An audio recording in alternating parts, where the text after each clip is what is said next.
My speaker was on. Sorry about that. All right, welcome everybody to our Tuesday, September 19th, 2023 council workshop on the capital facilities plan. You guys, we all received a copy of the information electronically, and there's a beautiful big copy at everybody's desk so we can see it a little bit easier. So I'm going to turn this over to Lisa, and then we can go through the list and have some discussion. You're not on. Good evening, Mayor and City Council. We had a little problem with this mic at my Planning Commission hearing. So if I'm too close and it's getting garbled or I'm too far away, please do let me know. First of all, it's nice to see you all in person. It's been a little while since I've been here. Well, not really. I'm here every day, but with you all. Anyhow, so Jacob, can you pull up my presentation, please? So I just want to say thank you for bearing with us. We did have a working draft that went into the packet, the council packet on Friday, but still vetting it with staff. And this is not even, there still may be some changes coming. But again, we wanted to have this in the best condition that we could to just give you a first blush review of this. And this is really just a working draft at this point, and we're here to get feedback from you, get input from you, and get direction from you. So next slide, please. So first I want to talk a little bit about the process. So this is a very preliminary draft. It's intended to begin the conversation. We need your initial input and feedback on 2024 projects in particular, because they'll go into the budget.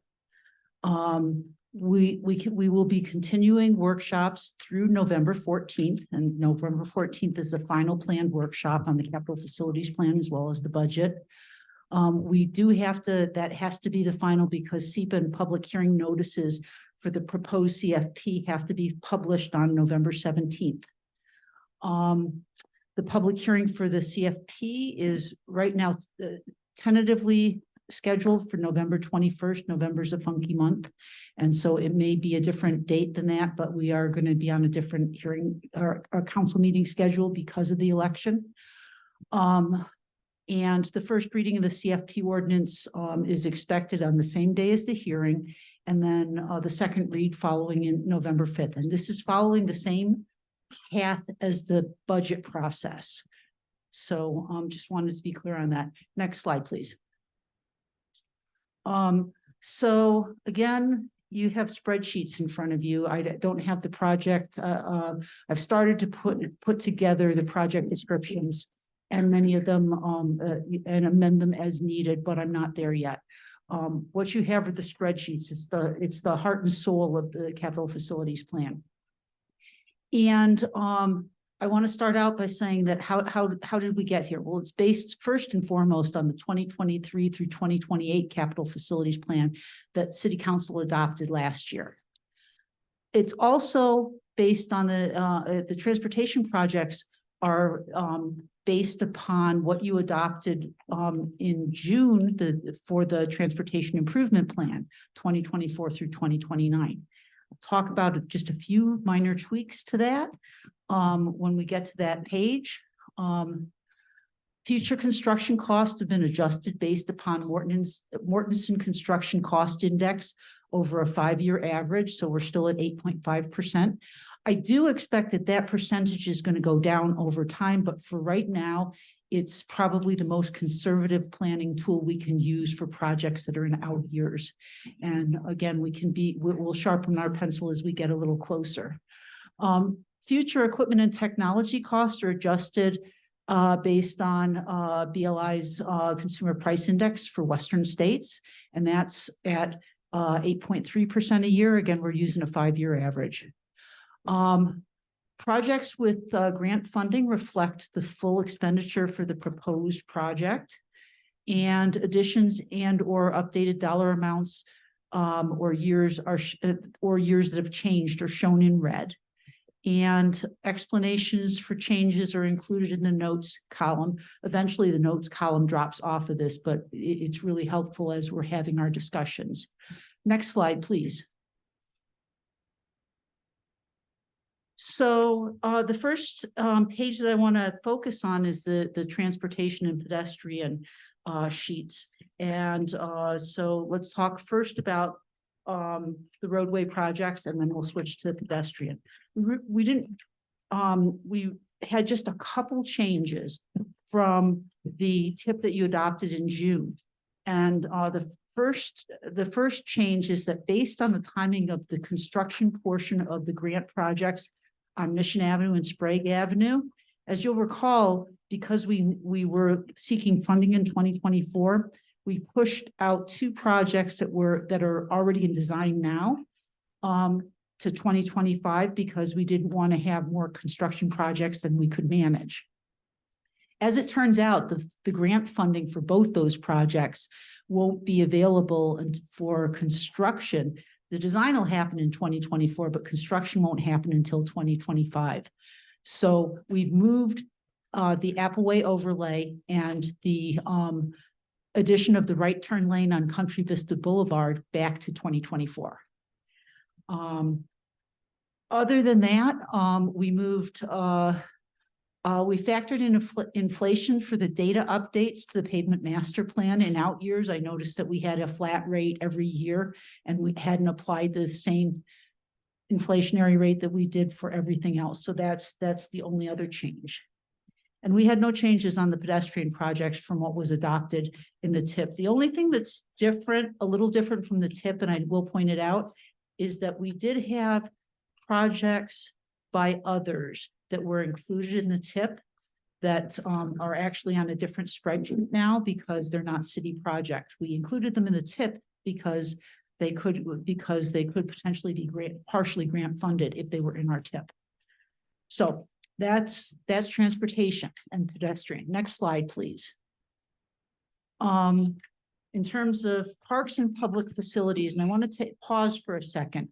So we are most focused on the asset management piece and projects that have specifically already adopted by this body. If you want to add new projects, you got to tell us because staff is not initiating those new projects. That we rely on the elected officials to tell us when we're ready to move forward. And we do have a number of projects that are listed in our unfunded list, but for right now, this reflects what's already been adopted by City Council and updates based upon asset management. We have updated public art requests in this version based upon the Parks and Arts Commission input. We've moved the Pavilion Park shelter roof, tennis and basketball court resurfacing from 2023 to 2024 because we're just not going to get to it this year. We added a ball washer for the trailhead facility. That was an item on a wish list that didn't get funded, and so we have added that for next year for trailhead capital project or capital items. We've also carried over City Hall improvements from 2023 to 2024 because they didn't happen, and specifically the City Hall had to do, Jen would have to answer what was on that. This is all based upon an asset management program as to what needs to be done, but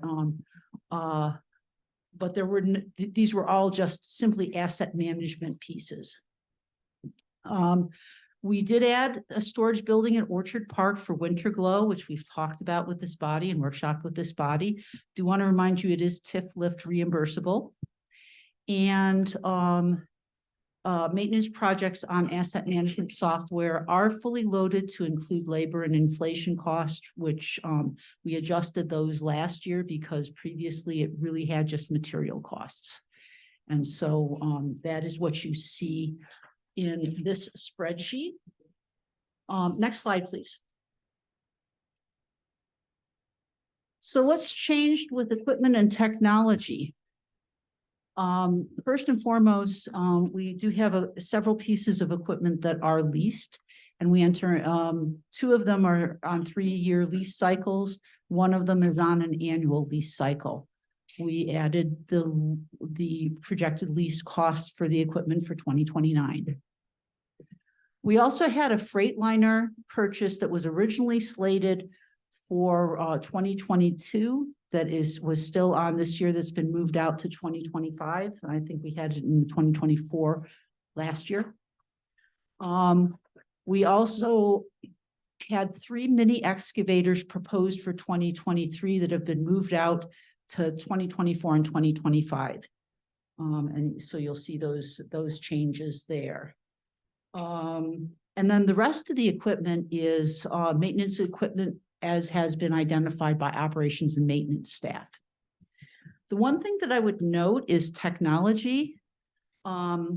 That's all yellowed out on the bottom of the page. That is because it's currently under review with Executech, and I'm going to defer to Kyle to speak to that piece.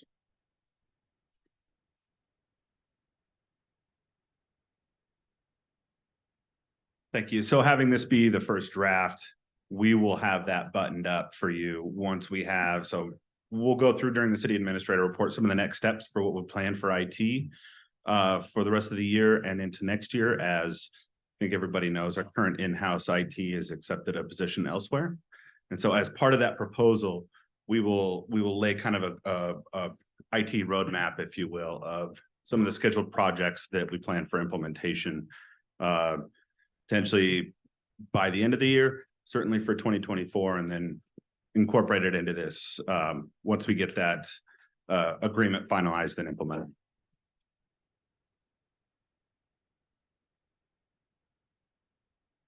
So next slide, please. So this is one I want to spend a little time on because we have a new category for our capital facilities plan that is the comp plan and development code. And there are some things on there that need to happen, and there's some things, this is most of this is based on state mandates and changes to Growth Management Act. There is some grant funding for this, and I'd like to go through this line by line if you'll bear with me on this, because this is kind of important. So one of the first things that you'll see on here is not a mandate, but it is an issue that we've been grappling with for a couple of years. We have had this on our long-range work program for a number of years, and we just have not had the staff capacity to do a sign code update.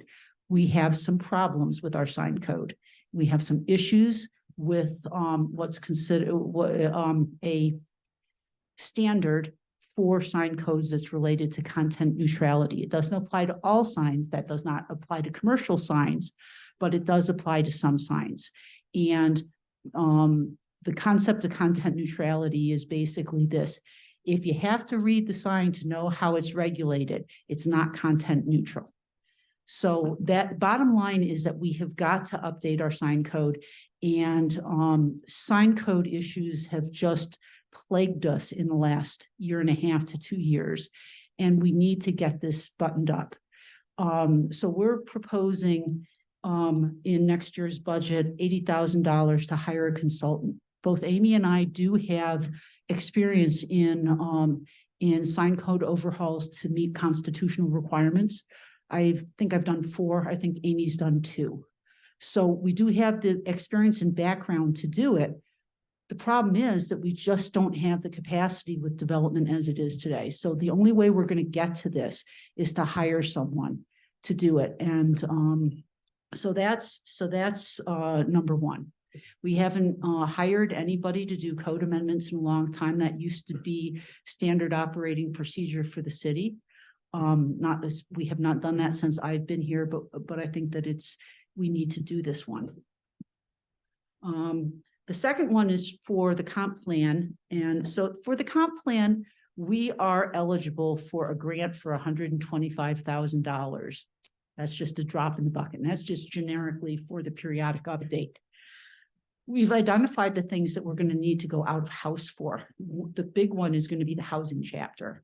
And because the demand is pretty heavy on that. And so we're looking at $100,000 over the course of 2 years, reminding you that the comp plan has to be adopted by June of 2025. So that's our deadline. So a lot of the heavy lift is going to happen next year, but we will want somebody on board to continue right through to the adoption.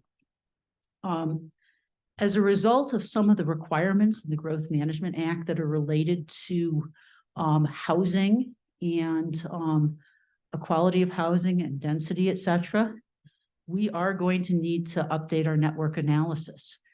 The other thing I'm going to say is that when we did our network analysis in the M2 zone where we did plan for multifamily. We planned for multifamily based upon densities that we were seeing at that time in the M2 zone.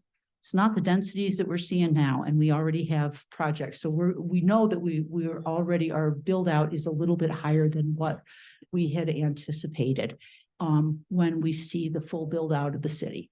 And so that is something that needs to be addressed. I think the housing chapter also is going to change some of our assumptions. So I think it's going to be very important. One of the things that you have to do in a comprehensive plan is you have to do a 20-year capital facility plan, not a 6-year. And so the network analysis enables us to do that. And as we do that, we'll probably want to follow up with an update to our Harvard Road mitigation fees. And so that is the second item on there. That's 100,000 spread over 2 years. This one has to lag behind the housing piece because that's going to change our land use a little bit. And our land use assumptions. The next project I have listed is facilities build out master plan. And this is something that's come out of it. First of all, it makes sense because it'll feed into our 20-year capital facilities plan.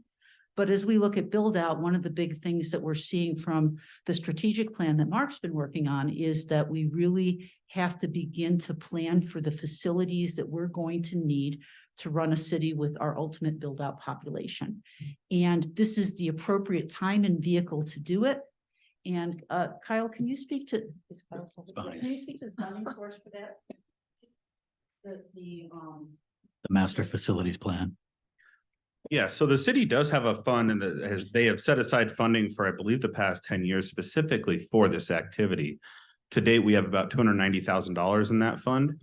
So we will be able to use that over the next probably 2 to 3 years, I would say, to account for these costs that will eventually get us to a finished product. So this wouldn't be coming out of general fund or streets or any of our other main income streams. The next one I have listed is a scary one. And it's a scary one because climate resiliency is also a new requirement of the comp plan. Now, frankly, we're a 6 square mile city. As I think Mark put it, we're like a butterfly ripple in the scheme of global warming and what's going to happen with climate resiliency. That being said, you know, half of the communities that are under growth management have their comp plans due a year before us. So we had always anticipated that we would be looking at what they did and modifying it based upon our subclimate, as it were, our little mini subclimate. And that it wouldn't be a super heavy lift. We thought we'd use part of the 125,000 if we needed some technical expertise to assist with that. Didn't think it was that big of a lift. One of the things that the legislature has done is they have provided grant funding because they felt like the demands of this would be an unfunded mandate. We just found out that the grant amount that the city of Liberty Lake will be eligible for is $500,000. Now that scares the bejeebers out of me because I know, and I saw the general scope for what they're saying for that budget. So obviously they're expecting a much deeper scientific study than what I had anticipated or that I had read between the lines in terms of the legislation that was passed. I will be attending, and oh, by the way, our grant application is due by October 31st. This year. This year. Nice. So, not a rush or anything, but if we don't apply for it, we're still gonna have to do it. And, but I do have a webinar tomorrow that's gonna take a few hours that I will get a much better understanding of both the grant application and what the expectations are for this chapter. But that's, so that is reflected in here. The $500,000, that's what we are eligible for a grant. And with no better information at the moment, I'll have more information by the end of October when I can tell you what we're proposing. I do think that there are some things in there. They were talking about like the public participation piece being like, they had come up with a draft budget for communities of our size, and I think they had $125,000 just for public engagement.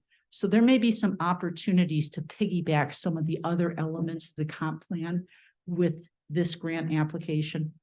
And as I said, we are entitled to $125,000, which we will be applying for. I believe we have to apply next year for, and I believe the funding is available July 1st of next year. So there is some grant funding, but it's not a full cost recovery. We've got to do this.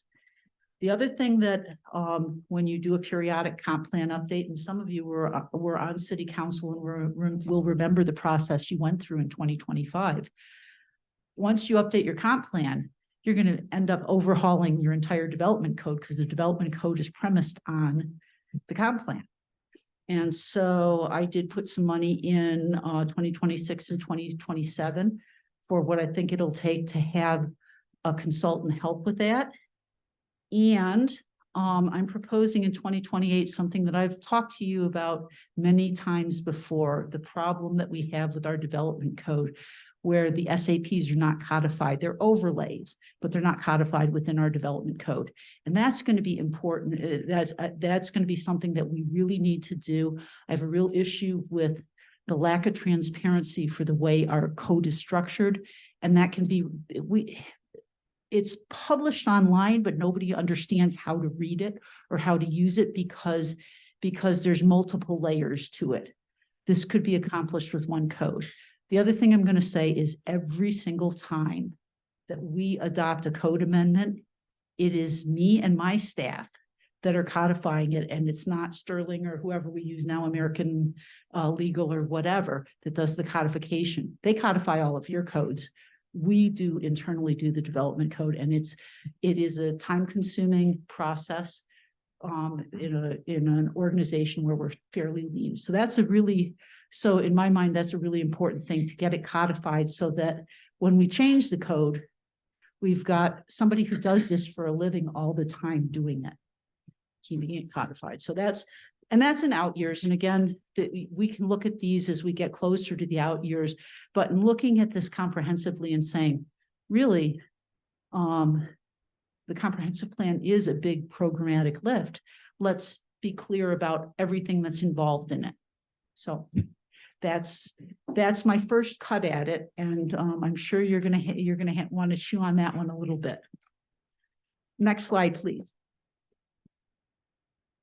The next sheet that I have before you is the facilities, utilities, and transportation capital projects by others. So again, this is TIF lift eligible projects by others, and they have been updated as based upon input from our partners. Really, we only have 3 new projects on here.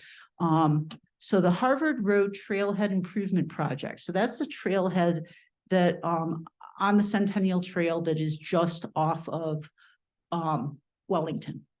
And that is something that Greenstone plans to do in 2024. Update that as part of, I think it's River Crossing, or I'm sorry, River District Town Center First Edition, which is in plat review right now. The second one that we've added is the hub facility, ball fields, and parking. It's 2.5 million over 2024 and 2025. And I did have a question from one of the council members. Just want to remind you that that is all soccer fields, but they could also be used for lacrosse and similar types of sports, but it's not baseball fields. And then lastly is the North Liberty Lake Plaza. So this is something that's identified in the River District SAP. It's a plaza. It's going to be an interface between it's located on the north side of Indiana across from the new Courtyard East apartments. And it's really an interface between the river and the Centennial Trail and the River District. So, but more towards the Knoll area. So those are the changes to that. The other projects have been, you've seen previously, they've been listed on here. Again, I would note that while you're going to see in your TIF lift workshop later, that we do have the Orchard Park building listed for TIF lift. It's not on this sheet because it's a project that we are doing. Next slide, please. And lastly, I'm going to stop at our unfunded projects list and just start by saying that this is the unfunded projects list that you City Council adopted last year. And I think Mark has some thoughts and ideas that he'd like to share with you on how you might engage with the public on this piece to see if there's other things that should be identified in the unfunded projects list. So I'm going to turn it over to Mark. Yeah, thanks, Lisa. And really, this is more of a gathering of thoughts on what some options are moving forward. As we had the conversation a couple of meetings ago between the council and the Community Engagement Commission, there was some talk about how maybe to carve out some focus on capital things, specifically in the CFP. For this year, in the place that we are on the calendar, this seems like a great place to start to enlist the commission to help formulate some proactive engagement on this, right? So possibly how to prioritize this unfunded list is something that we want to ask the commission to help us do. When we, and later in the city administrator's report, we're going to touch a little bit on some of the feedback that we're getting in the budget forum. Some of that feedback is directly applicable to the items on this list. And so you've got some overlap in those various tools that we're using to already engage the community to talk about budget priorities. So that would be a question. Is the council open to enlisting the Community Engagement Commission to start some engagement on specifically prioritizing the unfunded list, to possibly include some things that aren't on it right now that have come through the forum and some other avenues? Absolutely. Yes. Yep. I'm seeing a lot of nodding heads. Okay, so that is something that we will definitely speak to them about. And as fate would have it, they meet tomorrow evening, so we will make sure to start talking with them about this tomorrow evening. That really, right now, based on where we are in the budget calendar, is our best opportunity. And I think we can leverage it to get some, maybe some better prioritization of this list. So I think we'll leave it there for now, and I'll turn the floor back over to Lisa to finish up her presentation. Thank you all. Thank you. Next slide, please. So we're at the question and comment stage. So we're done talking. We'd like to hear from you. Don't ever be jump at once. Councilmember Van Orman. Thanks, Lisa, for putting all of this together. A couple of questions. When we're talking about the comp plan, I know that when we had talked about the climate portion of it way back when, it was putting us back to 1991, where there was nothing but fields, which is a little impossible to do. So that's going to be daunting in itself right there. It is, and honestly, and I will say in fairness, I have been following as best I can what's unfolding in terms of commerce guidelines and whatnot, but I'm only scratching the surface because of the volume of development we have going right now and because of my staffing situation. And so I am, like I said, this came out of left field for me, that it was that big. And I think everybody's been kind of, it's not that big of a deal. we were hoping that we were going to be able to collaborate with some of the other cities in the region. But the big three, the county, the city of the Valley, and the city of Spokane, all determined that that they felt like it didn't make any sense to go in together. That leaves us with the small cities over on the West Plains, which are in a whole different subclimate from us. So I think we are stuck with the challenge of going it alone. And so, I mean, but obviously they're willing to fund it. So the challenge will be to find and manage a consultant that can fulfill the scope that is expected by Commerce and our state legislature. So that was one of the main reasons why back in 2008 to 2011, I did not sign on for the climate, because of 1991, we didn't even exist. We were all grasslands. So that would have been a difficult one. The other ones, I suppose, is unfunded projects, and I've got a couple of them that I wouldn't mind adding on. One would be hoping to do a presentation before the Parks and Rec, but they unfortunately canceled their meeting at the beginning of this month. Liberty Lake Lions Club has been diligently working on doing bed races and so forth to add on to the Arboretum, which most of you know that we've already done the sensory garden. And we'd like to add on a portion, whether it's a gazebo, pergola, seating, and like to ask the city to pitch in for restrooms inside of that area. That's all part of the master plan that we had initially in 2008. So I will go ahead and present that in front of the Parks and Rec at the beginning of October, and like to be able to present it to all of you as well. Is that Parks and Art that you're? Parks and Art. Parts and Art, Oh, yes, yeah. my apology. And where is that, Wendy? It's down by the. The Arboretum is actually right behind Trailhead right Golf back, Course. Trailhead, Yep, Wasn't it called Nature's Place at Meadowood? it is. Nature's Place at Meadowood. Thank you. You are good. There it is. Suck up. Any idea on the money that you're asking for? At this particular point, I do have Hossie Landscaping working out those numbers for us. I do know that the Lions Club has been working on this for a while, but being a small club, we've only got together $10,000, but we've been sitting on it for a while. So would really love to be able to donate it to the city and have a little help to get those projects met.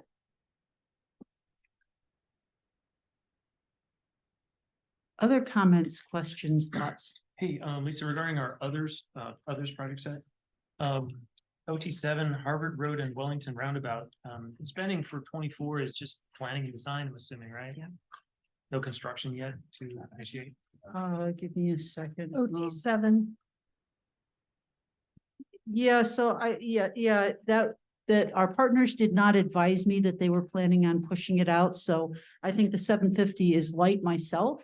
Okay. But that's what Greenstone is projecting, so they can do things a lot cheaper than we can.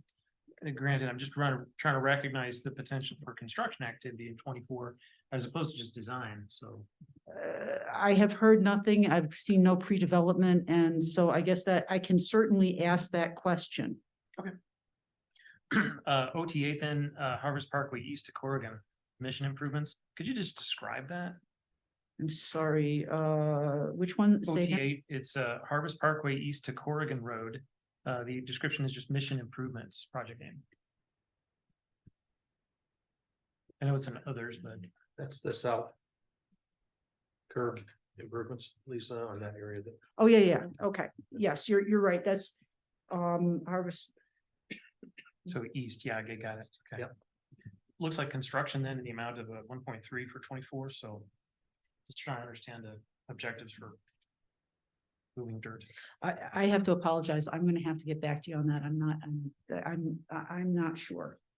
Okay. Probably like south side sidewalks Right, in sidewalks. front of the That's, manufactured But homes. there's some no, cost. No. that's not, no, because this is projects by others. That would Oh, be yeah, on others. us. True. Others category. Okay. All right.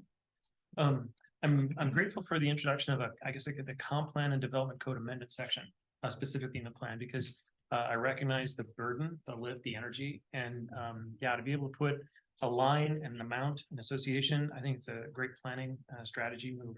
It is truly, each of these are for professional services, third-party services in support of our work. So I just want to recognize the commitment of expense is not a capital expense, is a physical item or, you know, construction. It's really services. But plans are considered capital That's plan, true. that plans are considered, and this is really all in support of the plan and development. So, which is why I put it there. The other thing is that it is for if nothing else, it's a major enhancement. Mhm. To be able to do this. And again, I'm not sure how else we accomplish what we've been charged with in the next couple of years unless we have those professional Mhm. services. You're right. Yeah, I get great respect and I value establishing an amount associated with the actions. Just to recount my own perceptions, we have in our jurisdiction 2 separate SAP, specific area plans. And those are, I call it mini-me's of our greater comprehensive plan and development code. When Yes. we go about the process of this comprehensive plan revision, we do move in and then apply those effects to our SAPs as well. Yes, yes. And again, and I want to remind, and I know you know this, Dan, comp plans are aspirational. They're goals and policies Mhm. that then lay a foundation for development code, the development code that will follow. And the development code has to align with those aspirational goals and policies. Mhm. The action energy effort, I call it, of performing it once for the city's code and then performing it in familiar gesture to the SAPs, I recognize as a burden of action. So that I can foresee as that. Thanks. Thank you. Mayor Pro Tem. Thank you, Mayor. All right, thank you. PF 11 under Parks and Public Facilities. Under the parking lot reconfiguration, I don't recall that we spent a ton of time coming to a number. So can you speak to that on where the thought process came to establish $1 million budget? So we actually had an engineer's opinion of probable cost. So one of the things that we need to recognize is that this was in the asset management. Our parking lot is in terrible condition. It doesn't manage stormwater appropriately. The lights need to be replaced. We could reconfigure it to get much more parking out there. Right now, it's a very inefficient design, but at the end of the day, it's going to cost us $1 million. Again, we had KJ with Parametrics put together an engineer's opinion of probable cost last year. When we saw the price tag on it, council asked to push it out for a year. And so this is reflective of what you said in last year's capital facilities plan. And you, city council, can certainly decide to push it out again. But the reality is that our parking lot has long past its useful life.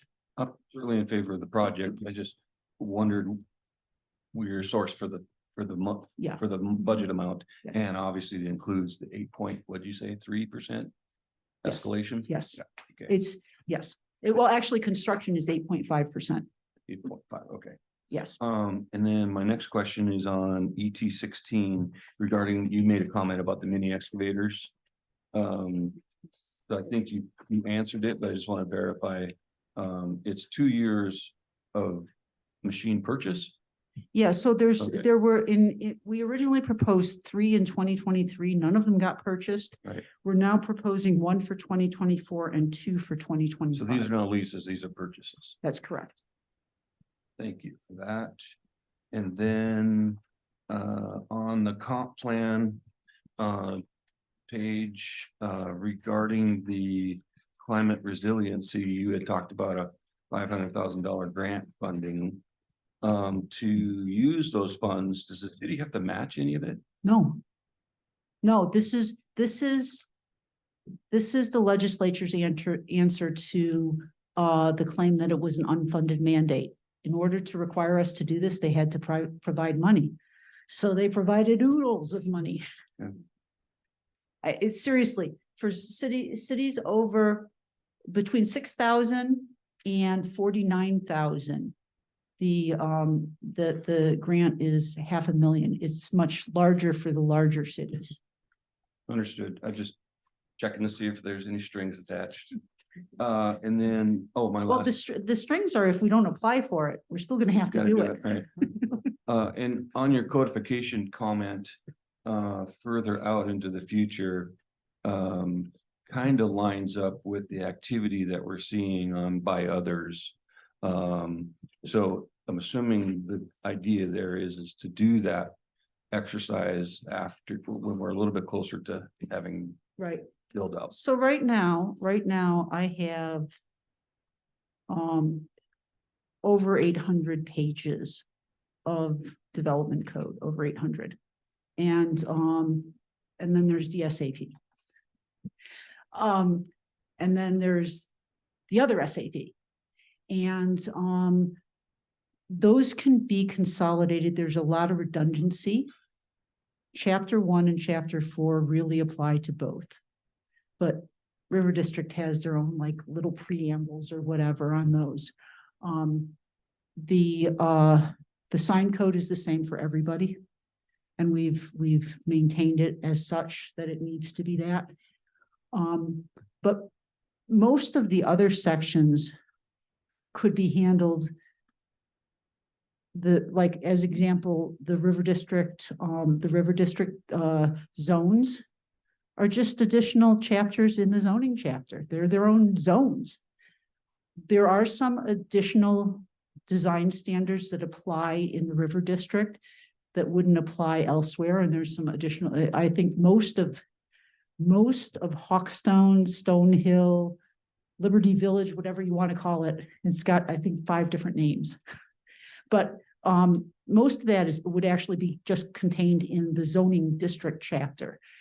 But the River District would require some, an overlay to apply to some of the standards in Chapter 3. Understood. And so, but I mean, when we put them together, we start to really streamline it. And the other thing that I'm going to say is that our development code is way more wordy than it needs to be. Right. And I'm a person who loves words, so for me to say that is saying something. My last request would be on funded projects. There's been a fair amount of discussion about additional baseball fields. Yeah, and just a reminder for everybody, our unfunded project list is a wish list so that, and if we put something on there and an opportunity comes up for grants, if it's not on the list, then we can't apply. So that's definitely one we should add. Well, and the other thing that I would say about the unfunded projects list is you, city council, with a motion can add that to the funded projects list also, anything on there. When it's timely to do so, and maybe it's not going to be timely in the next year or two, but it may be timely within the 6-year planning window. But that's up to you, city council. That's not something that staff is going to bring forward necessarily. I think that was, I had 2 questions, but that was one of them. Is you talked earlier about getting something from here into here at some point. And so if there was something on this list that I was interested in moving forward into the design in the next year phase, with the idea of planning something out, when do you do that? Is that now? Is that later? So if you wanted to do that, we could,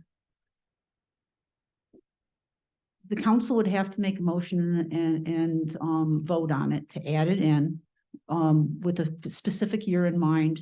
We could come up with a ballpark capital facilities cost to put into that. And if it's in an out year, we would fine tune it before the next capital facilities plan. Okay. So would your recommendation be sooner rather than later, so you guys can kind of do some of that work through the budgeting process, or? Again, I think that if it's something that you want to budget for, it seems to make sense. The whole purpose of this tool is for you as the elected body to get the priorities of the community into a plan that's going to be implemented over time. Without it being in the funded project section, it's aspirational again. Right. It's a wish list. And we may get to it at some point. A grant may come up that we could go after for it.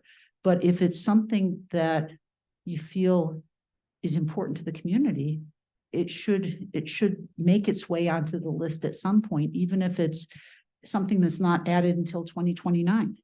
And then we would have time to fine tune the cost estimates and whatnot. But again, it gets you into the planning or that project into the whole planning cycle. Okay. Can I make a motion? Before you do that, can I follow up on that? My whole reason for wanting to put it on the unfunded was, you're right, if it's not on the list, then we can't get help in securing it. And I think the biggest hurdle with that project is going to be where. A location, an area big enough. Jen even said it at a couple meetings ago. Where do you put a facility like this? So I think until we can resolve that, because we don't have a location to put it, then I just wanted to put it on the unfunded, because maybe somebody will, maybe there's some land out there that can be granted or partnered up with or something like that. I think that's the bigger issue.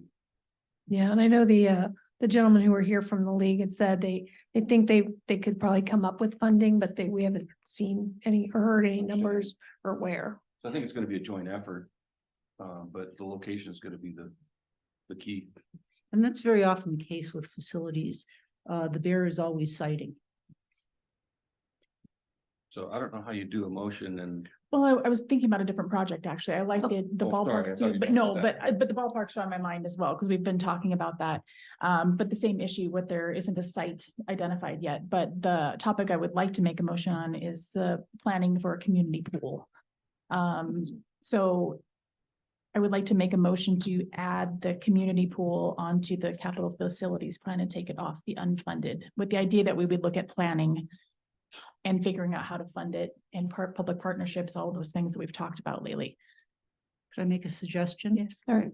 For one that doesn't have, the one that does not necessarily have a site identified yet. One possibility would be normally we like to break it up into design and construction because of the timing of doing these things. In the case of a project that doesn't necessarily have a site yet, you could allot some money for siting and master planning. Okay. And then design and then construction, so that you could maybe do that over the course of a 3-year period. And maybe the first step is just as we've done with Town Square, the first step is the master planning, and we have a site there, but we don't know what we want to do with it yet. Okay. I think there's a lot of ideas, but you have not decided, the community has not decided. So the motion would be then to move it onto the capital facilities plan for a master plan design. Is that the right lingo? Master plan. Just like we have on PF 14 for the town square. And second. Yes. I get what Right. Do we have a second? Second. We have a second by Councilmember Dunn. Any further discussion? Not hearing any. All in favor of adding the community pool master plan to the capital facilities plan, please say aye. Aye. Any opposed? All right, looks like motion has it 6-0. Next question, what year? Keeping in mind, we have the library and town square. 29.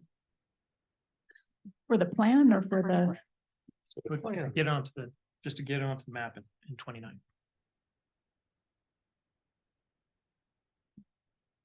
get it on the map, I think that's good. I think it leads into one of my other questions though, because you talked a little bit about staffing. I know that there's some unfilled positions at the moment.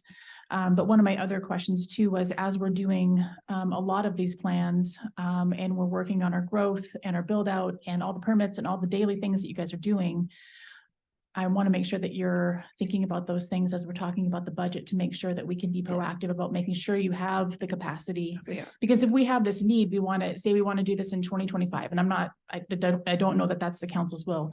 But I want to be able to have you guys have the resources to be responsive to what the community's asking for in their input too. Absolutely. So, I can speak to my department and so, my budget proposal to the mayor this year is looking to, and this is a first step, looking to expand staff to handle the development load because it's not letting up. Right. And so you'll see, and also to deal with the load of the comp plan, even if we hire all these consultants, somebody's got to manage them. Right. And that's, so anyhow, so long story short is you'll see a request for an increase in staffing in my department this year.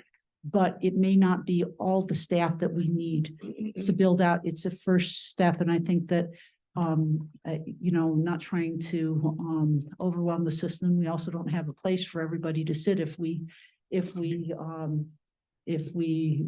reached for the stars in terms of employment right now. If I can interject generally, part of what we want to use the strategic plan to do is to help us map out what that personnel picture looks like over those 5 years so that we can have a plan. We're not coming all in the first year, obviously, but we want to know what that growth looks like over those 5 years so that as we build each of those budgets, we're planning appropriately. Also, you heard about the master facilities plan to address Lisa's last point. Where are we going to put all of those people? We have to have a plan to be able to do that over that same period of time. So those two things are going to work together. So do we have a year we want to stick that in? And we'll have more conversations on this, Right. so we can always move it. Let's go to Annie real quick. Can I suggest 2027? You can suggest anything you'd like. I know. I don't know if there's Yeah, agreement for that. we can, good place to start. Mayor Pro Tem, and we're running out of Yeah, time, I was so. just gonna say, I don't care what year. 2027 is fine by me, knowing that we can move it up and down the timetable at any time we want, so. Absolutely. Perfect. All right, and with that, real quick. 'cause Question on parks, Lisa, PF 15, the Orchard Park South Tennis Court, this is the storage building. 200 for this coming year 24. Is that for design? We're gonna construct something. That is design and construction, and we're using, again, the number is a little bit larger than what we heard from Greenstone. Number one, we increased the size of the building a little bit to make sure that we had adequate equipment storage for staff as well as winter glow. That's number one. And number two, the numbers that were being thrown out by Greenstone did not jive with what I'm seeing the construction costs are for that type of storage building. And we were looking at $60 a square foot. Okay. So for construction cost. All right, if there's no more, we'll go ahead to a break, and we will be back for our regular meeting at 7, and we'll continue this discussion. Thank you, Lisa. Thanks, Thank you. Lisa.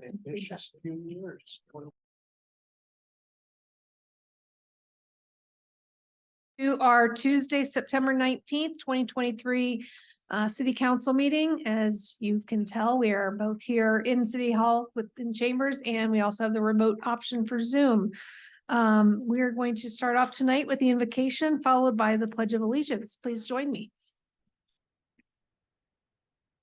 Dear Father, thank you for bringing us here together today to contemplate the issues of the city, what's going on around us, how we can best serve our residents and spend their money wisely, provide the best services. Please continue to watch out for our first responders in every aspect, our fire, our police, our Army, Navy, Coast Guard, Marines, this one. But stand by them as they continue to protect our country. There's a lot of things going on here in the United States and abroad. We just want to make sure to keep them safe so we can be safe. Be with us today as we continue to get through the issues and just make sure that we make some wise decisions and have some respectful conversation. Thank you. In your name. Amen. pledge allegiance to the flag of the United States of America and to the republic which stands one nation under God, indivisible, with liberty and justice for all. All right, we'll call the meeting to order. Do a quick roll call. Looks like everybody's here. Councilmember Cargill. Present. Councilmember Kurtz. Present. Councilmember Van Orman. Here. Mayor Pro Tem Collier. Here. Councilmember Spencer. I'm here. Councilmember Dunn. Happy to be here. And Councilmember Salber. Here. All right, all present and accounted for. We are going to go ahead with the agenda approval. Mayor Pro Tem. To approve the agenda as submitted. Second. We have a motion and second by Councilmember Dunn. Any discussion? Any amendments that we don't know of? All right, all in favor of approving the agenda as presented, please say aye. Aye. Any opposed? All right, motion passes 7-0. All right, we quickly are on to citizen comments here. So for those of you online, if anybody would like to make a citizen comment, please send a note to our meeting host in the chat feature, and he will let me know you're waiting. For here in chambers, I already have a couple of our yellow sheets. So if you're here and want to make a comment, we've got our sheets over by the door. Please go ahead and fill one out and get it to Kelsey. And we'll get that over here to me. Just a reminder, 3-minute limit. There's no back and forth, but if we need to follow up on something, we will make sure we get back in touch with you. So we will start off. Bob or Jeff, which one of you wants to go first?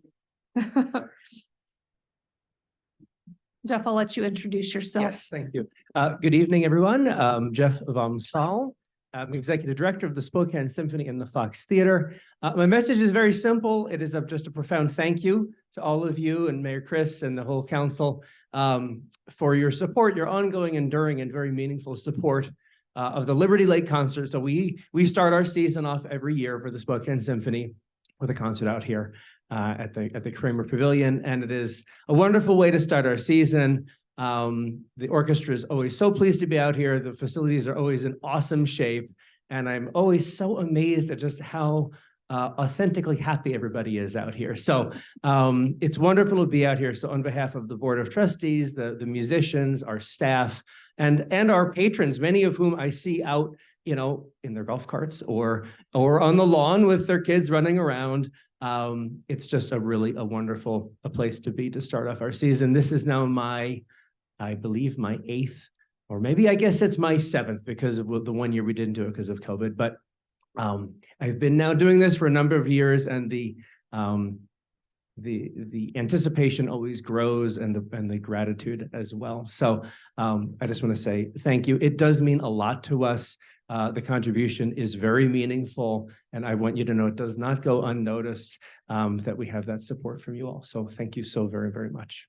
Well, thank you to you guys too, and the crew that comes out. The show is always amazing. Yeah, good. We really Thank you. appreciate We'll it. keep it up. Thank you so much.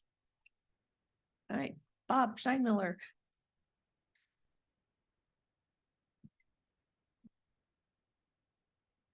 Good evening, Mayor, City Council.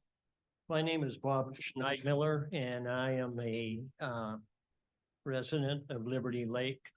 I'm here this evening representing the Liberty Lake community and thanking the city of Liberty Lake for all they do in bringing the Spokane Symphony out to Pavilion Park year after year after year. It's just, I have been the coordinator between the city and symphony staff forever. Okay, going back to when FOPP was the sponsorship. And each year, it's always a joy for me to work with Jeff and the symphony staff, but more so working with the city staff. Okay, you guys are always great. Every time something is asked for, it just gets done. There's no question about it. So I thank you very, very much from the bottom of my heart. One of the things that I kind of like to mention is what I see when the concert is being played and I can go back up and get in my golf cart and watch. But I'm always amazed the number of families come with young children. And having them and watching them sit there and intently listen to the music. You know, they're not out running around and causing, you know, issues with interrupting people and things like that. And so I think that shows you what the symphony comes out and plays, because a lot of those people would never have a chance to see them. And to have their children come out and enjoy that, experience that experience, I think for me is probably as good a thank you as I can get. So once again, thank you, the city of Liberty Lake. We're looking forward for the Lud Kramer 23rd concert, okay, next year, and I'll be there along with you guys. Thank you. Yes, thank you. The staff loves working with you and the team. And they've got this down to a pretty well-oiled machine, I think, by now. So I think I know it's one of their favorites. All right, is anybody else here in chambers have a comment, or is there anybody online? Nope. All right, so not hearing any more comments, there is an opportunity later on in the meeting. We will move on to announcements, proclamations, and special presentations. And first we have the Spokane Regional Clean Air Agency. Welcome. Great, thank you. Thank you. My name's Scott Windsor. I'm the Executive Director of the Spokane Regional Clean Air Agency. I've got a presentation that is a PowerPoint presentation that usually runs 20 minutes. I've been told I've got 10 minutes, so I'm going to try to talk real fast. Go ahead next. Basically, I'd just like to cover who we are, how we're governed and funded, what it is we actually do, what our budget priorities are, and what future challenges we have here in Spokane County. So that's. We are one of 7 local clean air agencies here in the state of Washington. Basically, when they did the Clean Air Act, the state of Washington, they set it up so you could have a local clean air agency, or else the Department of Ecology would do it. And so here in Spokane, they set it up in 1969. So we've been around ever since. We administer both all state, federal, and local regulations. Next. How we are governed? We're governed by a board of directors. We have 5 board of directors, one of which is a county commissioner, and that's currently Al French. We have one that's a representative from the largest city, which is Jim Simon. He's an employee at Gonzaga, but he represents the city of Spokane. One from the second largest city, which is Rod Higgins from the city of Spokane Valley. Then we have a rep from the county cities and towns. Currently, it's the mayor of Millwood, Kevin Freeman. His term ends at the end of this year. And so we've sent out letters requesting nominations, because it's up to the small towns and cities here in Spokane County to nominate a representative and go ahead and elect that person. So we have sent those out. That's going to be a process. It's going to take till about the end of the year. Then we'll have somebody in place. And then we have a member at large who is appointed, and that's appointed by the other members. Currently have him here in the audience tonight, Mr. Bradwell. I thought he lived in Liberty Lake, but he told me he's like 2 blocks outside your city limits. So he's not quite in the city of Liberty Lake. And then I manage day-to-day operations. Next. We have an advisory council. Advisory council is made up of experts or representatives from various types of businesses here in Spokane County. So air pollution control, chemistry, environment, fire protection. We have somebody from the fire protection. We have a person from the public health department or Spokane Regional Health. And then we have a business community represented and a member at large. So have a little breath. They're there to give us ideas on policies. We run policies by them and regulations, and they give us our blessings or give us ways we could improve it prior to taking it to the board. Next. How we're funded? We're funded through state and federal grants. Then we have cost recovery programs, basically air operating permits. Those are the largest polluters in Spokane County. It's a federal law that if you pollute a certain level, that the program has to be paid for by those agencies or by those businesses that are doing so. So you get full cost recovery from that. Asbestos, notice constructions for new construction, new businesses. And then we have a registration program for businesses that do emit pollutants. And then local assessments. Per state law, there's two different ways to do it. You can do it on the population. What we do is we do it by the population and the value of the property within each municipality. This year in 2024, the board approved a 12% increase. And then going forward, we will review and adjust that each year as necessary. Next. Cost saving measures that we've done. IT position was outsourced. We had an IT person on staff who retired. And we can't afford somebody that's got the skill set that you need for a small organization to do everything we did. So we've outsourced that to a company. We've postponed capital purchases, vehicles, obviously with COVID, weren't traveling a lot, so the mileage is not very high. So we're keeping the current fleet that we have as it is. We've delayed filling a few positions, and then we've been exploring grant opportunities as they rise. Excuse me. And then again, every year we review and adjust annually depending on how the budget's looking or whatever, how things are going. Again, the board has said we wanted to try to get full cost recovery for the various programs, so they pay for themselves. Next. Currently, we have 18 positions. We're organized into 5 different sections: compliance, engineering, monitoring, education and communications, and then administrative. We have 2 retirements that are occurring at the end of this month. One of those positions we are not going to fill, and the other position is a position we do need to refill or fill. So next. Key programs that we have: air monitoring, and that is basically, you know, what you go take a look at when you're looking at our website. The air quality index gives you the value what it currently is here in Spokane. We need to report that to both the state and to the federal government. They get those values, and that's how they interpret whether we're compliant with or in attainment with various goals. The notice of constructions for new businesses, we help them make sure that they're compliant with regulations in terms of the pollution control equipment that they've got installed, making sure it's the best available technology. Currently, there's about 600 registered sources here in Spokane County, and that kind of stays pretty constant.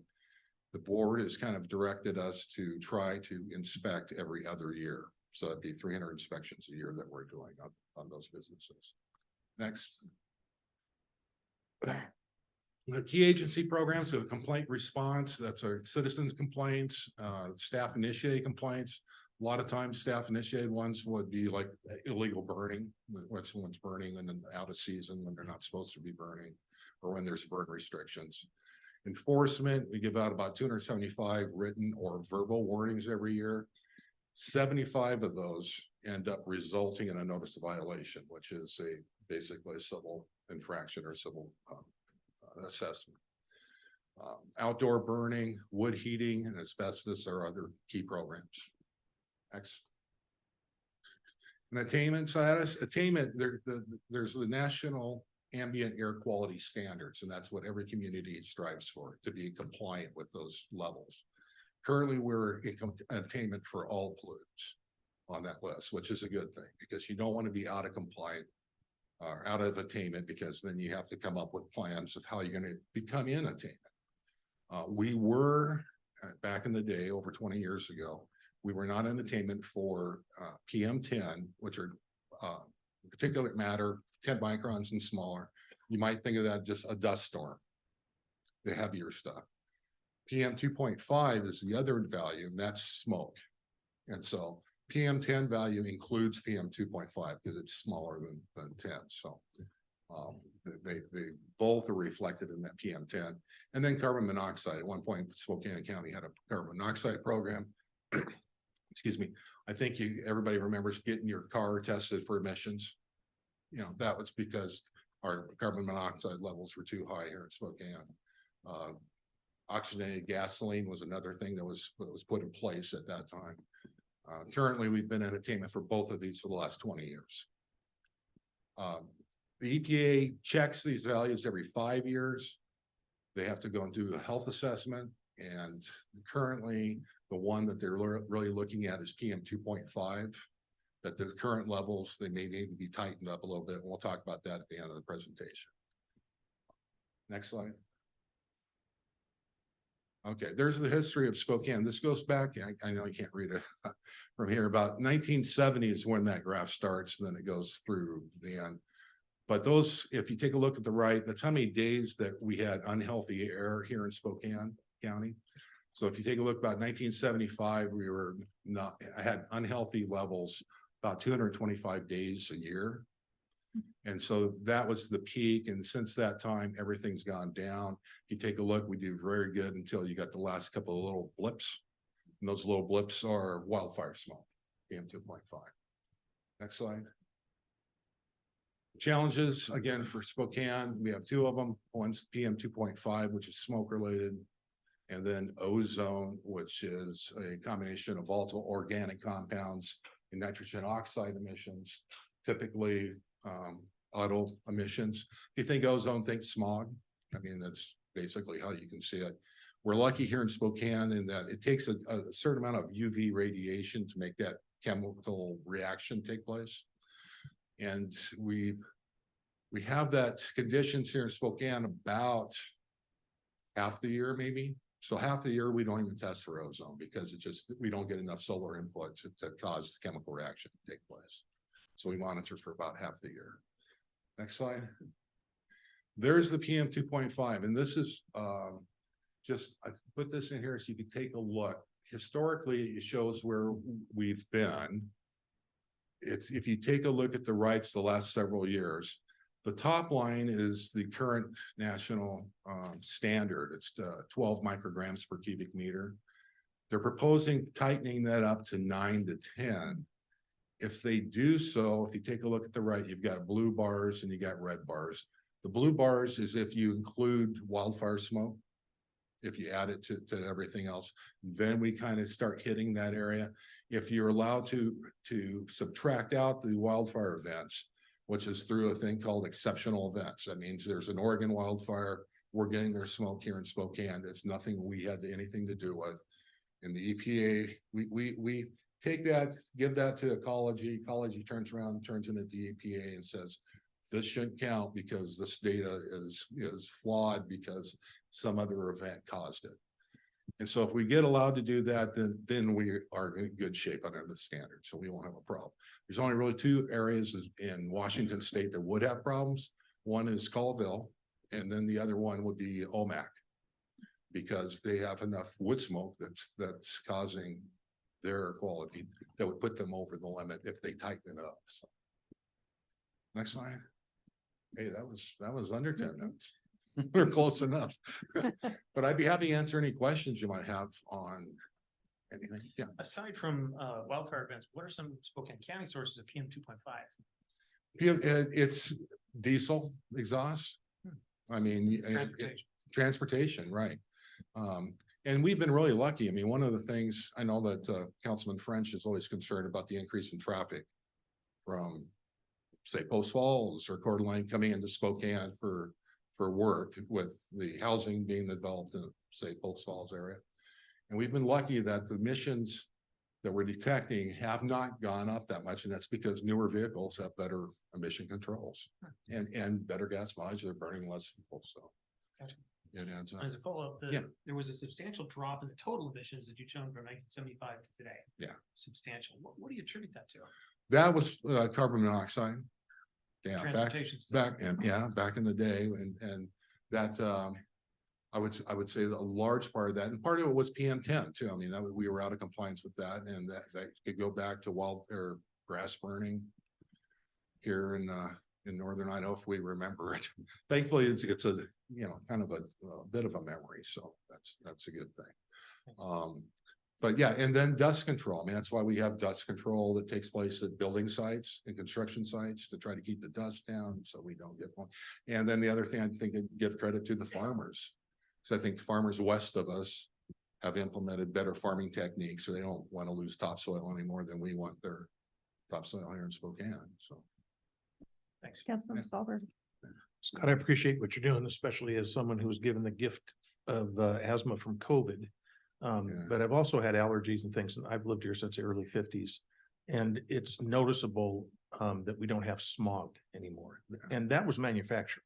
Yeah. So I know that we had railroads and everything running through the middle of town and stuff too. But who are the, without naming the names of the corporate, what are the industries that are continuing to have to be enforced? You mentioned fines and out of compliance. Because it looks Well- like we're not seeing stacks Right. with smoke being Right. released into our area. Yeah, I mean, you go by the waste energy plant, Yeah. how often you see smoke, I mean, Very seldom. they're filtering it, prior to being. There's a released. pulp mill that still puts quite a bit out. Pulp mills, there's Kaiser. Oh, right? yeah. Kaiser still is, one of our lists and they still occasionally run into issues with some of their operations that have to be looked at. A lot of the things that you see coming from the back is not as steam, Steam. so. Not smoke. It wasn't. I'm glad it is now. Yeah, it was smoke in the day. Thanks for what you're doing. Yeah, great, thank you.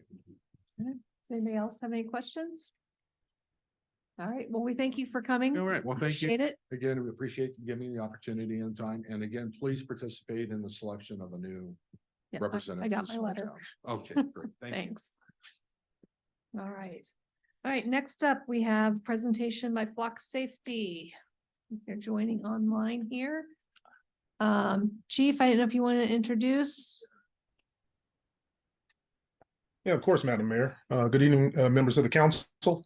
Last week, I discussed the role of the City of Liberty Lake government in the acquisition of a Flock LPR technology for private entities. Tonight, Flock Community Safety Territory Representative, I hope I have her title correct, Genevieve Montiel, is joining us to give council and our community members who happen to be joining us a brief overview of the services that Flock provides for private parties. And now I turn the floor over to Genevieve. Okay, awesome. Thanks Would I so be much. able to share my screen right now? Can we give her access to share? There we go. Oh, okay, awesome. Hi, everyone. So my name is Genevieve Montel. I'm the Community Safety Territory Rep. Next slide. Okay, next slide.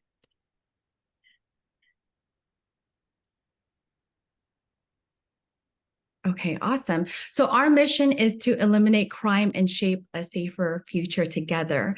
We are a crime fighting company, and what we do is we specialize in giving communities a way to provide law enforcement with objective evidence to pursue perpetrators from coming into your community and committing crime. We also help accelerate case closures. Next slide. Okay, so the reason why we focus on the license plate and vehicles as well, because 75% of all crimes involve a vehicle. So police officers say that it's the quality piece of evidence because with a license plate, it's connected with a name and address, and it gives the police a lead to work off of. Next slide. Next slide. Okay. So here are some common types of crimes we see in communities. So arson, burglary, home theft, mail theft, motor vehicle theft, vandalism, illegal dumping, and Amber Alerts.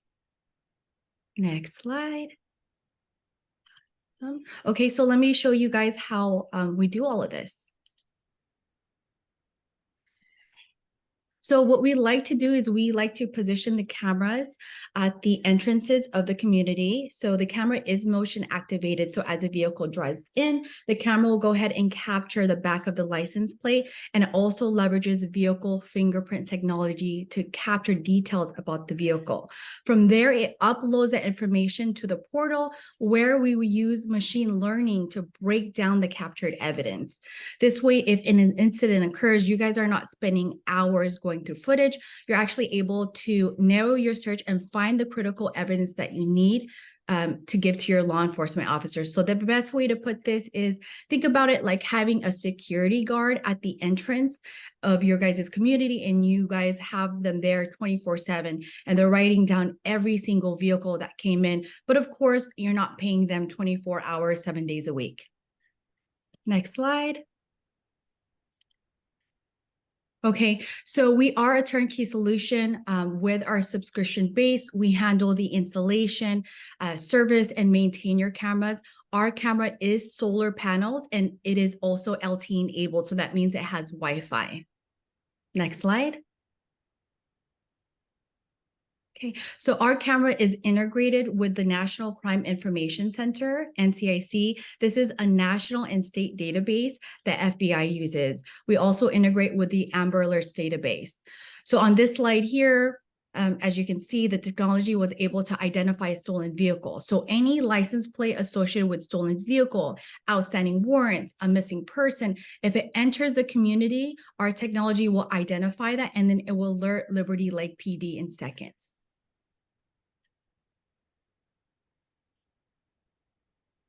Okay, so with the technology, we do have strict measures to protect your guys' privacy. So you guys own the footage. We do not sell or share your footage at all. If you want to share your data, of course, to your local police department, you certainly can. The data is stored for up to 30 days. After 30 days, it's erased automatically from the system. So here are some success stories. I'll give you guys a few seconds to take a look at it. I'm not sure if you guys seen us on the news, but we've been on the news a handful of times. Next slide.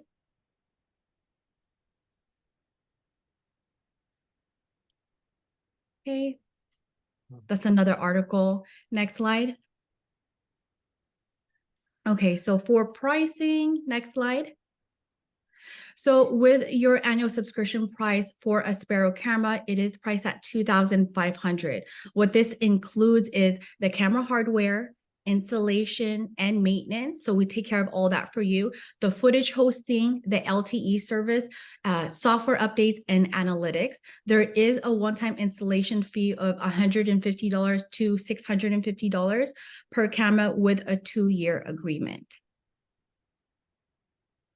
And here's a photo. Here is some examples of what it looks like. So the camera is mounted on a 12-foot black pole. And then on the left there, you see a signage that we have on the pole. Okay, now we're at the end of the presentation. I would be happy to answer any questions that you guys may have.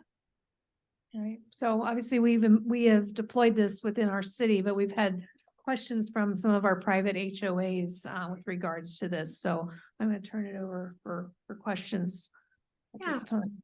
Mayor Pro Tem. Thank you. I just have one. Can we get a copy of the presentation? Yeah, certainly. Just be able to share. Yeah, I sent that over already. Great. We can get that out to you. Thank you. All right. Yeah, Mayor Pro Tem, I can get that to you. I can email that out to all the council members so that you have it at your disposal. Thank you. All right, any other questions? Oh, go ahead, Mark. So Genevieve, can you clarify for the council if this system is owned and operated by a private entity, how would the data, how would the alerts work with respect to communications with the law enforcement agency? Can you cover that a little bit?